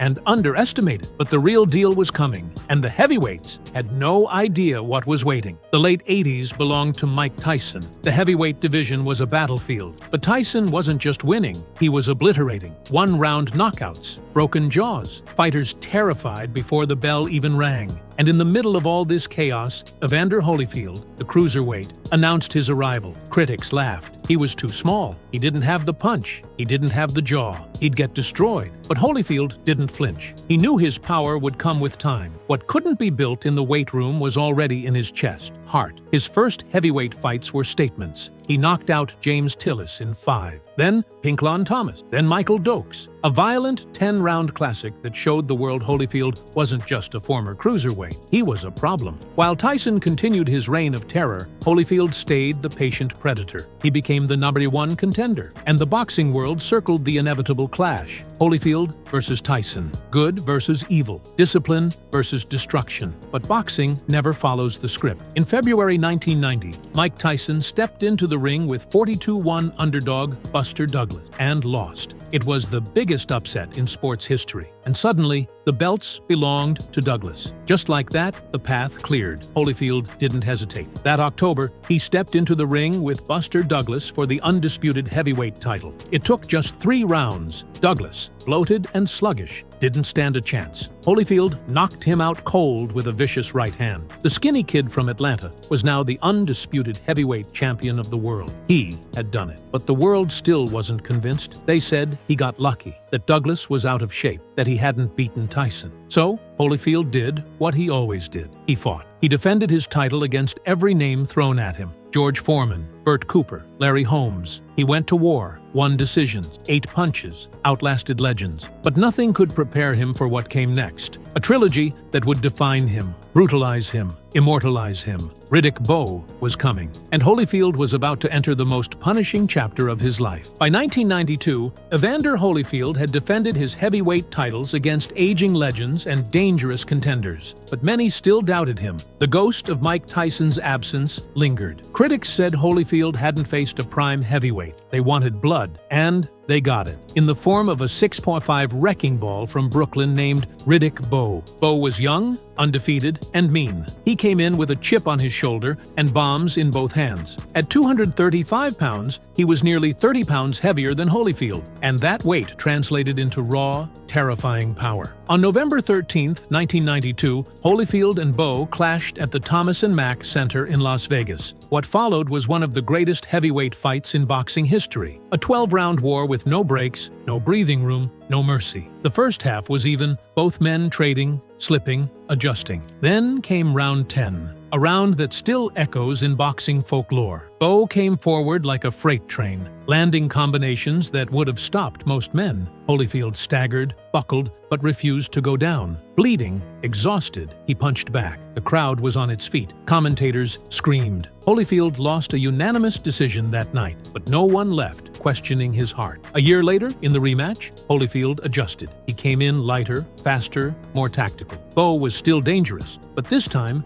Evander outboxed him, outthought him, outlasted him. He regained the heavyweight crown in a fight interrupted by the infamous Fan Man, who crash-landed into the ring on a parachute. Even in chaos, Holyfield stayed composed. He was a warrior, and now a 2-time heavyweight champion. But the toll was building. Every war took something from him, a sliver of speed, a fraction of timing, a touch of clarity. And just when he thought the storm had passed, it circled back. In 1995, Bowe and Holyfield fought their final chapter. It was supposed to be Holyfield's redemption, but this time, his body betrayed him. He entered with a shoulder injury, fought bravely for 6 rounds, then collapsed from sheer exhaustion. TKO. Bowe won the trilogy. Still, the rivalry had forged Holyfield's myth. No one questioned him now. He had been through hell and stayed on his feet. But the biggest ghost of them all was about to return. Mike Tyson was back, and Holyfield wasn't done yet. By 1996, the heavyweight landscape had shifted again. Mike Tyson had returned from prison,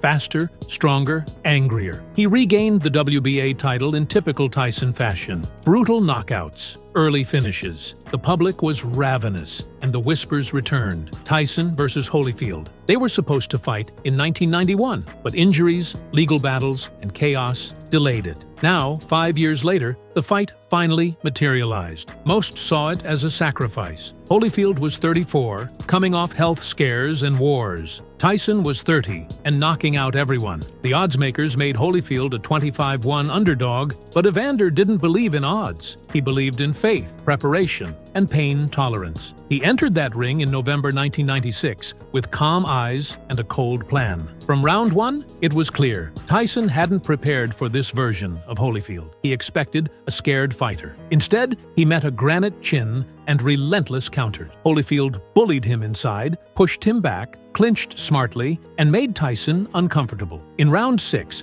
Holyfield dropped Tyson with a crisp combination. The crowd erupted. In round 11, he finished the job, TKO. The world was stunned. Tyson was silent. And Evander Holyfield, written off for years, stood once again as heavyweight champion of the world. The rematch came quickly, June 1997. The hype was insane, and the fight became one of the most infamous in sports history. After a tough first round, Tyson began unraveling. Holyfield's head movement, clinching, and timing frustrated him. Then, in round 3, Tyson snapped. He bit Holyfield's ear. Not once, but twice. Blood poured. Confusion reigned. Tyson was disqualified. The moment went viral before viral existed. But through it all, Holyfield stayed composed. He didn't retaliate, didn't gloat, just raised his hands and walked away. The man who had once been doubted was now immortal. But immortality doesn't pay the bills. And even legends have to fight the calendar. Father Time was catching up fast. In 1999, Holyfield faced the next mountain, Lennox Lewis, a tactical, towering Brit with a jab like a piston and a champion's patience. Their first fight in March ended in one of boxing's greatest robberies. Despite Lewis outlanding and outboxing Holyfield in nearly every round, the judges called it a draw. Fans were furious. The media smelled corruption. The rematch came in November. This time,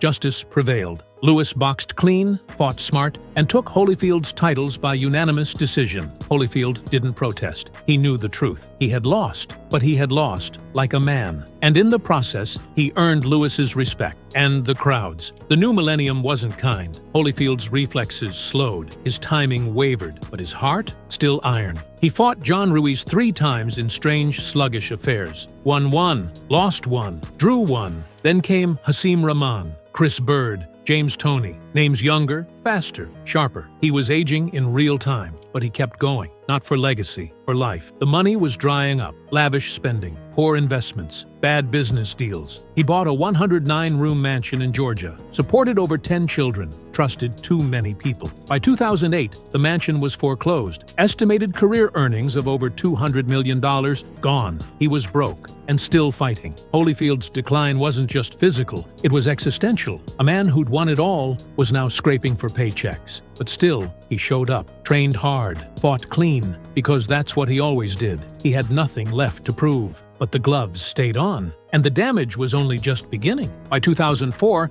Evander Holyfield was 42 years old. Most fighters by then had already written their farewell letters, their legacies safely sealed behind glass and memory. But Holyfield? He was still lacing up gloves, still doing road work at dawn, still believing he could win. But belief has a cost. His next fights were painful to watch. Against Larry Donald, he was outclassed over 12 quiet rounds. The crowd didn't boo, they winced. The commissions started stepping in. New York suspended his license. Doctors whispered concerns, but Holyfield wouldn't stop. In his mind, he wasn't declining. He was misunderstood. "They say I'm too old," he told reporters, but age is just a number. The fire's still there. In 2007, at 44 years old, he challenged Sultan Ibragimov for the WBO heavyweight title in Russia. He fought with all the muscle memory he had left. He even won a few rounds, but he couldn't pull the trigger. He lost on points. It was quiet, anticlimactic, the opposite of everything Holyfield had once symbolized, yet still he returned. 2008, Zurich. He faced Nikolai Valuev, a 7-foot-tall, 320-pound Russian who looked like he belonged in a Marvel movie. And somehow, Holyfield made it competitive. Some even thought he won, but the judges didn't agree. Another loss, another slip, and still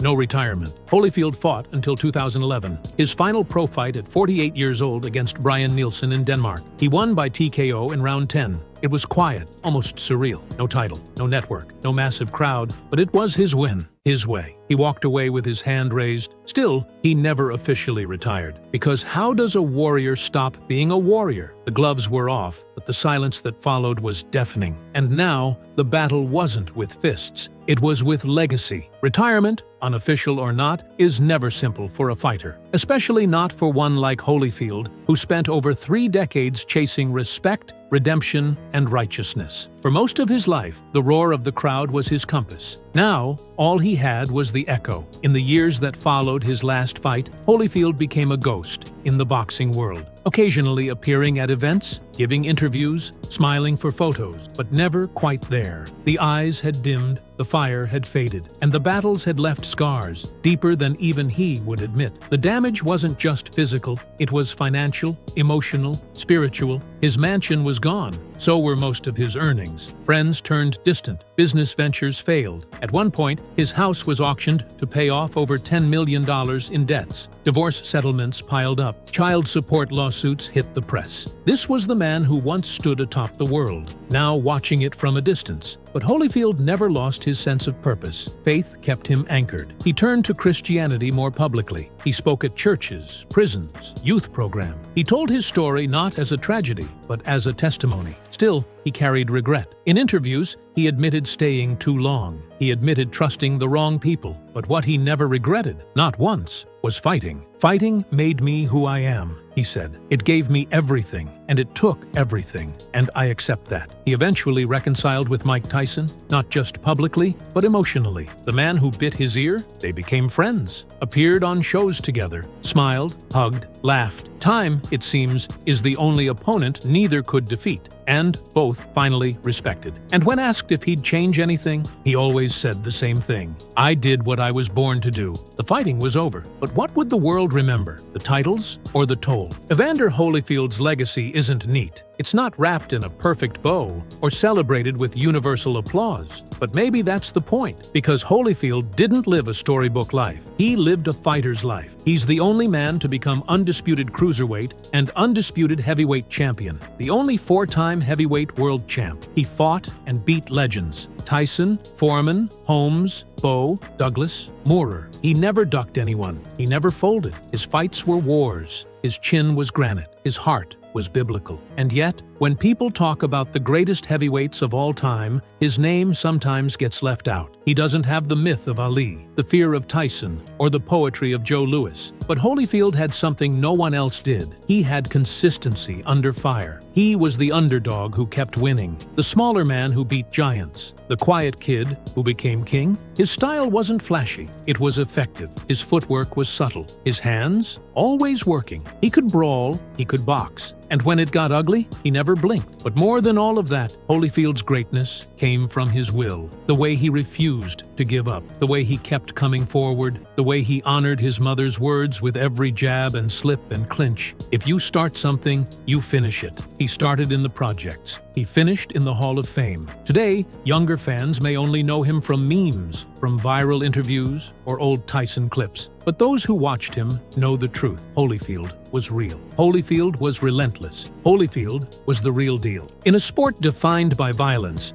Evander Holyfield stood for something quieter, something rare. He didn't just fight with fists. He fought with faith, with discipline, with a heart that refused to quit, even when the body begged for mercy. He wasn't the loudest, wasn't the flashiest. He didn't dance, didn't duck, didn't play the villain. He just showed up, again and again. And when the bell rang, he gave everything. He gave us wars that left our jaws drop, moments that made history books tremble. But he also gave us grace, in victory and in defeat. Yes, the world moved on. The sport evolved. The names changed. But somewhere in the DNA of every fighter who laces up gloves today, there's a little bit of Holyfield. Not the style, not the stats, but the spirit. Because in the end, the story of Evander Holyfield isn't just about belts or bite marks or bankruptcies. It's about a man who started as nothing and left the ring as everything. The real deal, forever. Before MMA took over the world, before kickboxing was even a mainstream sport, there was one man who blazed the trail. Benny the Jet Urquidez. Explosive, fearless, and unrelenting, he became the face of American kickboxing in the 1970s and 80s. With lightning-fast kicks, knockout power, and charisma to match, he wasn't just a fighter. He was a phenomenon. Born into a fighting family, Benny fused karate discipline, boxing grit, and Hollywood flair into a style that dazzled crowds across the globe. From Japan to Europe to Thailand, he stepped into hostile arenas and silenced doubters with sheer dominance. Undefeated streaks, legendary wars, and even controversies over his record only added to his myth. But Benny's story didn't end when the gloves came off. He brought martial arts arts to Hollywood, trained the next generation, and left a legacy that still inspires fighters today. This is the story of Benny the Jet Urquidez, the man who made kickboxing international. Before Benny the Jet Urquidez became a global icon, he was just a kid growing up in Los Angeles, surrounded by fighting on all sides. For him, martial arts wasn't a hobby, it was a family tradition, practically written into his DNA. His mother was no less formidable. A pioneer in her own right, she was both a wrestler and a black belt in judo, rare achievements for a woman in the 1950s and 60s. Add to that his siblings, many of whom also pursued martial arts, and you had a household where discipline, competition, and combat sports were everyday language. From the time Benny could walk, he was being trained. His earliest memories were of being on the mats, practicing judo throws with his mother, or working footwork drills inspired by his father's boxing background. Unlike many kids who dabble in martial arts, Benny's introduction wasn't recreational. It was serious. It was focused. His family treated training as a way of life, a shield against the streets of Los Angeles, and a foundation for discipline that extended far beyond the dojo. But what really set young Benny apart wasn't just the skills he learned at home. It was his natural explosiveness. Even as a child, he had energy that couldn't be contained. Teachers described him as restless. Coaches saw him as a bundle of fast twitch muscle, always in motion, always looking to prove himself. He was smaller than many of his peers, but his speed and aggression made up for it. And when he discovered karate, he found the perfect outlet for both his discipline and his wild streak. Karate in the 1960s and 70s was exploding in popularity across the U.S., thanks to figures like Chuck Norris, Ed Parker, and the influx of Japanese and Okinawan masters establishing schools. For Benny, karate wasn't just a new martial art. It was the arena where he could channel all his influences: boxing, judo, wrestling, and raw athleticism. He quickly excelled in tournaments, not just because he could land strikes, but because he had an instinct for timing. He wasn't just following forms, he was adapting on the fly, adjusting to opponents, and mixing styles in ways that traditionalists didn't expect. As a teenager, he built a reputation on the tournament circuit. By the late 1960s, Benny was already facing established names and holding his own. But what separated him was his refusal to back down. Point karate at the time emphasized speed and control, but Benny often pushed it right to the edge, hitting harder, moving faster, and showing flashes of the aggression that would later define his full-contact career. These early years weren't easy. Growing up in a working-class Mexican-American household, Benny faced his share of struggles outside the dojo. Los Angeles was a city of contradictions: glamour and opportunity on one side, gangs and poverty on the other. Many kids from his neighborhood fell into the wrong path. For Benny, martial arts became both a refuge and a ticket out. Training gave him a sense of identity, competing gave him purpose, and winning gave him the belief that he could be something more than just another tough kid from the streets. By the time the 1970s rolled around, Benny had already made a name for himself as a rising star in karate circles. But he wasn't satisfied with trophies and point systems. He wanted to test himself in the purest way possible, with full-contact fighting, and that decision would take him out of local gyms and onto the world stage, where Benny the Jet would soon become a household name. The 1970s were a golden era for karate tournaments in America. Gyms, high school gyms, and civic centers across the country were hosting events, and martial artists of every background were clashing under loosely unified rules. Benny Urquidez was right in the middle of it, a teenager with fire in his eyes and a reputation growing with every fight. Point karate was the dominant format, rewarding speed, accuracy, and control. Fighters would earn points for clean strikes that demonstrated technique, not necessarily for power or damage. But for Benny, the system always felt limiting. He wasn't just looking to touch his opponents, he wanted to dominate them, to leave no doubt who the better fighter was. This made him a controversial figure. Judges sometimes penalized him for excessive contact, but crowds loved it. He brought intensity to a format that sometimes felt too safe. Benny began traveling further, facing increasingly skilled opponents. He went toe-to-toe with names that would later become legends in their own right, like Bill Superfoot Wallace, Joe Louis. While he didn't always win, the point system wasn't built for his heavy-handed style, he always left an impression. His explosiveness, his ability to close distance in a blink, and his unrelenting pace made him stand out. It was during this period that Benny earned his nickname, the Jet. The name fit perfectly. He moved with blinding speed, launching kicks that seemed to come out of nowhere, and closing space on opponents before they had time to react. Watching him fight was like watching a plane take off. Sudden acceleration acceleration, raw power, and unstoppable momentum. But there was a turning point. As point karate's popularity peaked, fighters and promoters began experimenting with something new: full-contact karate, or what would later evolve into modern kickboxing. Instead of pulling punches or stopping at light contact, fighters would go all out. Knockouts were allowed. Strikes were thrown with bad intentions. It was no longer about points. It was about survival. Benny didn't hesitate. For him, this was the format he had been waiting for. He transitioned seamlessly, his karate foundation giving him balance and precision, his boxing background giving him hands that could actually hurt people, and his natural aggression perfectly suited for full-contact rules. When the Professional Karate Association, PKA, began organizing full-contact bouts in the mid-70s, Benny was among the first to step into the ring. His fights were unlike anything American audiences had seen before. Where many karate fighters struggled to adjust to the intensity of full contact, Benny thrived. He wasn't just winning, he was finishing. Spinning back kicks to the body, overhand rights to the jaw, flurries of punches and kicks that overwhelmed opponents. Every fight felt like a storm,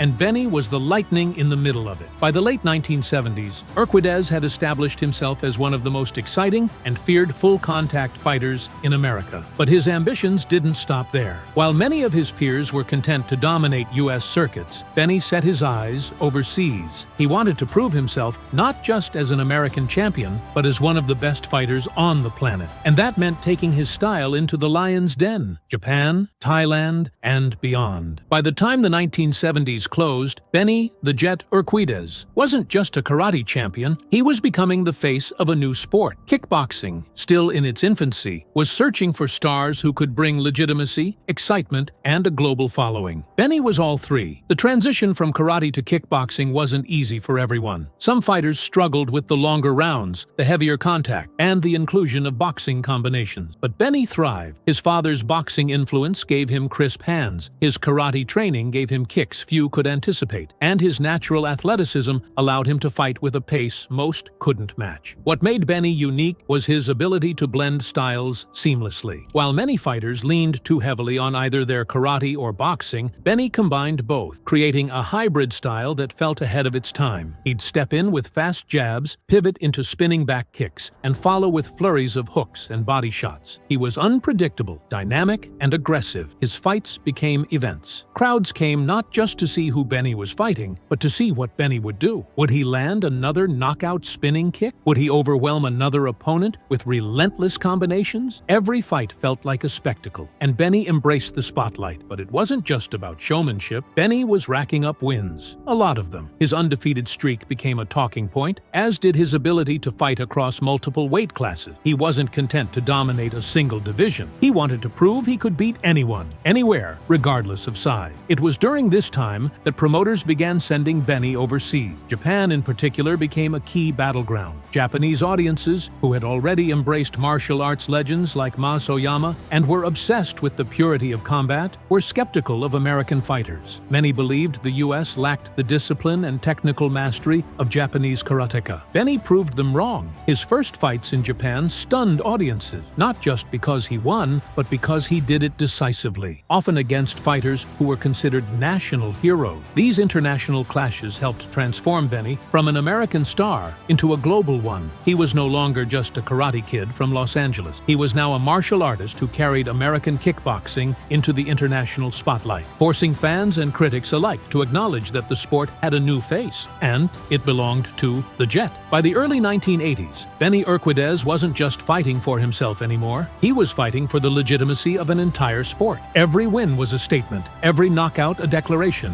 Kickboxing had arrived, and Benny was its champion. By the early 1980s, Benny the Jet Urquidez was no longer just an American star. He was becoming a global ambassador for kickboxing. But with international recognition came international skepticism. Many in Asia, particularly in Japan and Thailand, dismissed American kickboxers as flashy but untested, lacking the depth and grit of their homegrown champions. Benny took that personally. To him, the only way to silence the critics was to walk straight into their backyards and prove himself in their rings. Japan was his first great proving ground. Promoters there loved spectacle, and Benny fit the bill perfectly. Lightning-fast kicks, knockout power, and a flamboyant personality. His first major fight on Japanese soil came against Kunimatsu Okauchi, a revered karate fighter. Japanese audiences expected their champion to dismantle this American intruder. Instead, they watched in shock as Benny overwhelmed Okochi with a mix of precision boxing and devastating kicks. The knockout victory was so decisive that Japanese fans, initially hostile, began applauding him. Respect was earned not through words, but through violence delivered in the ring. But it wasn't just Japan. Benny traveled throughout Europe, taking fights against opponents from France, the Netherlands, and Germany. Each fight added to his mystique. He wasn't a protected champion fighting only in the United States.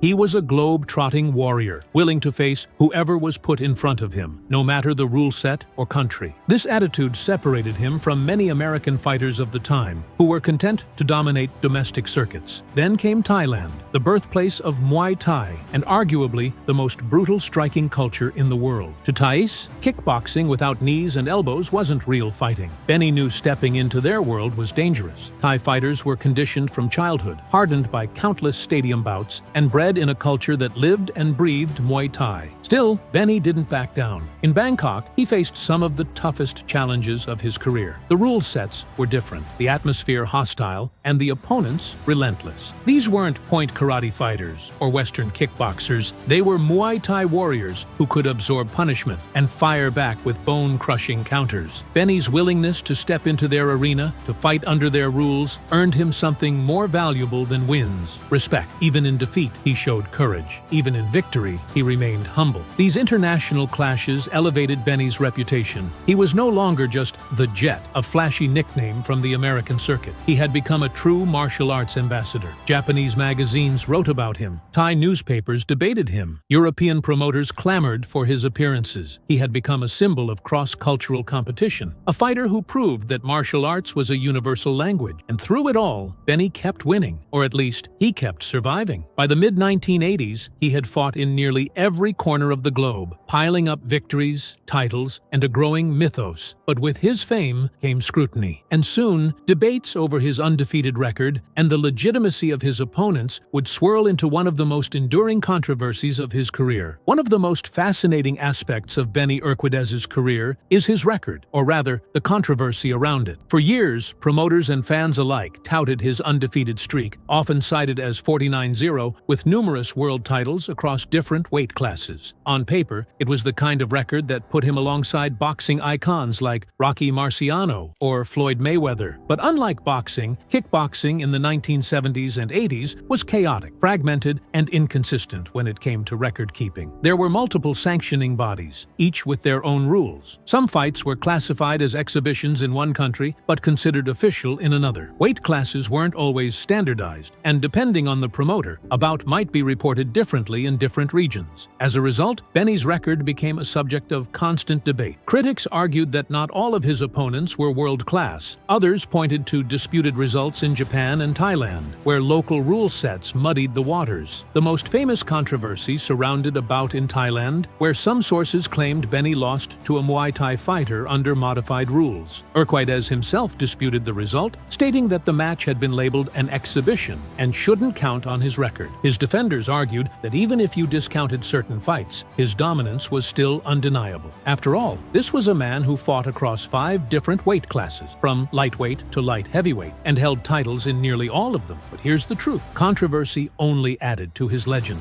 The mystery surrounding his record made Benny larger than life. Was he truly undefeated? Did he really conquer the best from every continent? Or was some of it smoke and mirrors? Fans debated, but promoters leaned into it. The myth of the Jet was more powerful than any technicality, and to Benny's credit, he never shied away from challenges. He didn't carefully curate his opponents to protect a spotless record. He fought in foreign lands, against hometown heroes, under rules that often disadvantaged him. Whether or not his record was truly perfect, his courage to step into the unknown was unquestionable. By the late 1980s, Benny's career had become a blend of fact and folklore. His spinning back kick knockouts were immortalized in grainy VHS tapes. His nickname echoed in martial arts magazines across the globe. And his record, disputed though it may have been, made him a figure of awe. But Benny wasn't just about wins and numbers. What made him truly special was how he fought, his style, his philosophy, and the way he carried himself as both a warrior and a teacher. What made Benny the Jet Urquidez different wasn't just his record or his travel schedule, it was the way he fought, a style that felt decades ahead of its time. While most American kickboxers were essentially essentially karate fighters with gloves. Benny was something else entirely. He blended the footwork of boxing, the stance of karate, and the creativity of a street fighter into a package that was both efficient and explosive. His signature move, the spinning back kick, became legendary. Delivered with blinding speed and pinpoint accuracy, it was capable of ending fights in an instant. Unlike many fighters who used spinning techniques as risky, flashy flourishes, Benny turned it into a reliable weapon. He drilled it endlessly, refining it until it became second nature. Opponents could know it was coming and still couldn't stop it. But Benny's arsenal didn't stop there. He had crisp boxing combinations, developed from hours of sparring with his father's influence. His jab was sharp, his cross heavy, and his hooks fluid. He could switch seamlessly between karate kicks to the body and traditional boxing combos to the head. His versatility made him unpredictable, and unpredictability made him dangerous. Training was another cornerstone of his success. Benny wasn't just talented, he was obsessive. His conditioning was legendary, with workouts designed to push him past exhaustion. He drilled kicks hundreds of times per session, shadowboxed until his muscles ached, and sparred relentlessly. His philosophy was simple. The body is a weapon, and a weapon must always be sharp. But beyond the physical, Benny emphasized the mental. He often spoke about respect, discipline, and the importance of mindset. He viewed fighting not as a brawl, but as an art form. To him, stepping into the ring was an extension of personal philosophy, a way to express oneself honestly without pretense. He carried a traditional martial artist's humility, even as he thrived in the flashy commercial world of 1980s kickboxing. And perhaps most importantly, Benny never saw martial arts as just a career. It was his life's work. Even outside of competition, he was a teacher, passing on knowledge to students of all ages. His schools emphasized not only technique, but also character, building fighters who respected the art as much as they respected the fight. By the 1990s, Benny's style and philosophy had become influential far beyond the ring. Fighters across the world studied his tapes. Hollywood choreographers sought his expertise, and students flocked to his dojos, eager to learn not just how to fight like the Jet, but how to think like him. By the late 1980s and into the 1990s, Benny Urquidez had already built his name in rings across the world. But a new stage awaited him: Hollywood. Unlike many fighters whose styles didn't translate well outside of competition, Benny's background in karate, kickboxing, and even point fighting made him a natural fit for film choreography. He didn't just throw strikes, he moved with rhythm and precision. His kicks looked devastating and cinematic, and his timing made him a dream partner for stunt teams and directors. Hollywood's growing obsession with martial arts films gave Benny the opportunity to showcase his abilities beyond the arena. He was cast in various roles, often as villains or side characters, where his presence elevated fight scenes. But his most iconic contributions weren't as an actor. They were as a choreographer and fight coordinator. He had a knack for blending realism with spectacle, making fight scenes feel both authentic and dramatic. One of the highlights of his Hollywood career came through his collaboration with Jackie Chan. Chan, already a global superstar, was known for his fast-paced, innovative choreography that blended comedy, danger, and martial arts mastery. When Benny worked with Chan, the chemistry was undeniable. Their fight in Dragons Forever, 1988, is still considered one of the greatest martial arts sequences ever filmed. The clash between Chan's acrobatic style and Benny's explosive, full-contact kickboxing created a balance of grace and brutality that stunned audiences. Hollywood gave Benny something fighting couldn't: permanence. While victories fade with time and athletic careers end, films immortalized him. Generations who never saw him fight live still discovered him through VHS tapes and DVDs of martial arts movies. For many casual fans, Benny became that guy who fought Jackie Chan, not realizing that behind the camera stood one of the greatest full-contact fighters in history. But unlike some athletes who lose themselves in the glitz of Hollywood, Benny never let film overshadow his identity as a martial artist. Acting and choreography were extensions of his craft, another way to express movement and discipline. He brought the same respect, intensity, and humility to the set that he did to the ring. And while the cameras introduced him to millions, his true legacy was still being written in the gyms and dojos where he continued to teach. As Benny Urquidez's fighting career slowed, his role as a teacher grew larger. He understood something many fighters didn't: that victories fade, but teaching creates legacy. His dojos became hubs of not just physical training, but personal development. Students didn't just learn how to punch and kick, they learned how to think, how to respect, and how to carry themselves in life. Benny emphasized fundamentals. He drilled drilled the importance of stance, balance, and breathing, making sure his students understood the art's foundation before adding flair. But he also shared the jet philosophy, the idea that a martial artist is both a warrior and a human being, responsible for more than just fighting. He spoke often about humility, about respecting opponents, and about controlling ego. What separated Benny from many coaches was his openness. He wasn't just training future competitors, he was building communities. Parents brought their kids to his dojos not only to learn self-defense, but to gain confidence, discipline, and structure. Fighters who aspired to compete found a mentor who had been to the highest peaks of the sport and knew the sacrifices it required. Many notable martial artists and Hollywood stunt professionals trained under him. His name became a stamp of authenticity. If someone said they had learned from Benny the Jet, they instantly carried credibility. He wasn't stingy with knowledge. He believed martial arts should be shared, not hoarded, but Benny also adapted. He understood that martial arts was evolving, especially with the rise of MMA in the 1990s and 2000s. While some traditionalists rejected the new era, Benny embraced it. He respected the athletes, acknowledged the effectiveness of different styles, and even adjusted his teaching to incorporate concepts of cross-training. His background, blending karate, boxing, kickboxing, and even elements of judo from his childhood, made him a natural bridge between old-school martial arts and modern combat sports. Through seminars, demonstrations, and appearances at martial arts conventions, Benny continued to spread his philosophy worldwide. He became a living link between eras, a reminder of the golden days of karate and kickboxing, while also serving as proof that the values of discipline and respect never go out of style. Teaching wasn't just something Benny did after retirement, it was his calling. And for many who walked through his doors, the lessons they took weren't about winning fights, they were about winning in life, through perseverance, humility, and an unbreakable spirit. Today, when people talk about Benny the Jet Urquidez, they're not just talking about a fighter, they're talking about a pioneer, a teacher, and a cultural icon. His career spanned decades, continents, and mediums. He was as comfortable trading blows in Bangkok as he was choreographing fight scenes in Hollywood. Few martial artists can claim such a broad and lasting impact. His record, controversial as it may be, remains a symbol of dominance. His style inspired countless fighters, from kickboxers to MMA athletes, many of whom studied his tapes to understand timing, explosiveness, and the blending of karate with boxing. His spinning back kick has been immortalized as one of the deadliest techniques in martial arts history, replicated in gyms worldwide, but rarely mastered with the same ferocity. Beyond the fights, Benny's legacy is built on respect. He proved that an American fighter could travel abroad, face the toughest challenges, and return with both victories and the respect of cultures that once doubted him. In an era when martial arts often divided along nationalistic lines, Benny served as proof that skill and heart transcended borders. In Hollywood, his influence can still be felt in the way martial arts are portrayed on screen. The realism, the intensity, the fusion of technique and drama, much of that owes to the fighters and choreographers like Benny, who brought their authenticity to the industry. He made fight scenes more than just entertainment. He made them a celebration of martial artistry. But perhaps his greatest legacy is invisible, found in the thousands of students he mentored, the fighters he inspired, and the people whose lives he touched through teaching. For every knockout he delivered, there are countless stories of young students who gained confidence, discipline, or direction because they trained under the Jet. Today, Benny Urquidez stands not just as a retired champion, but as a bridge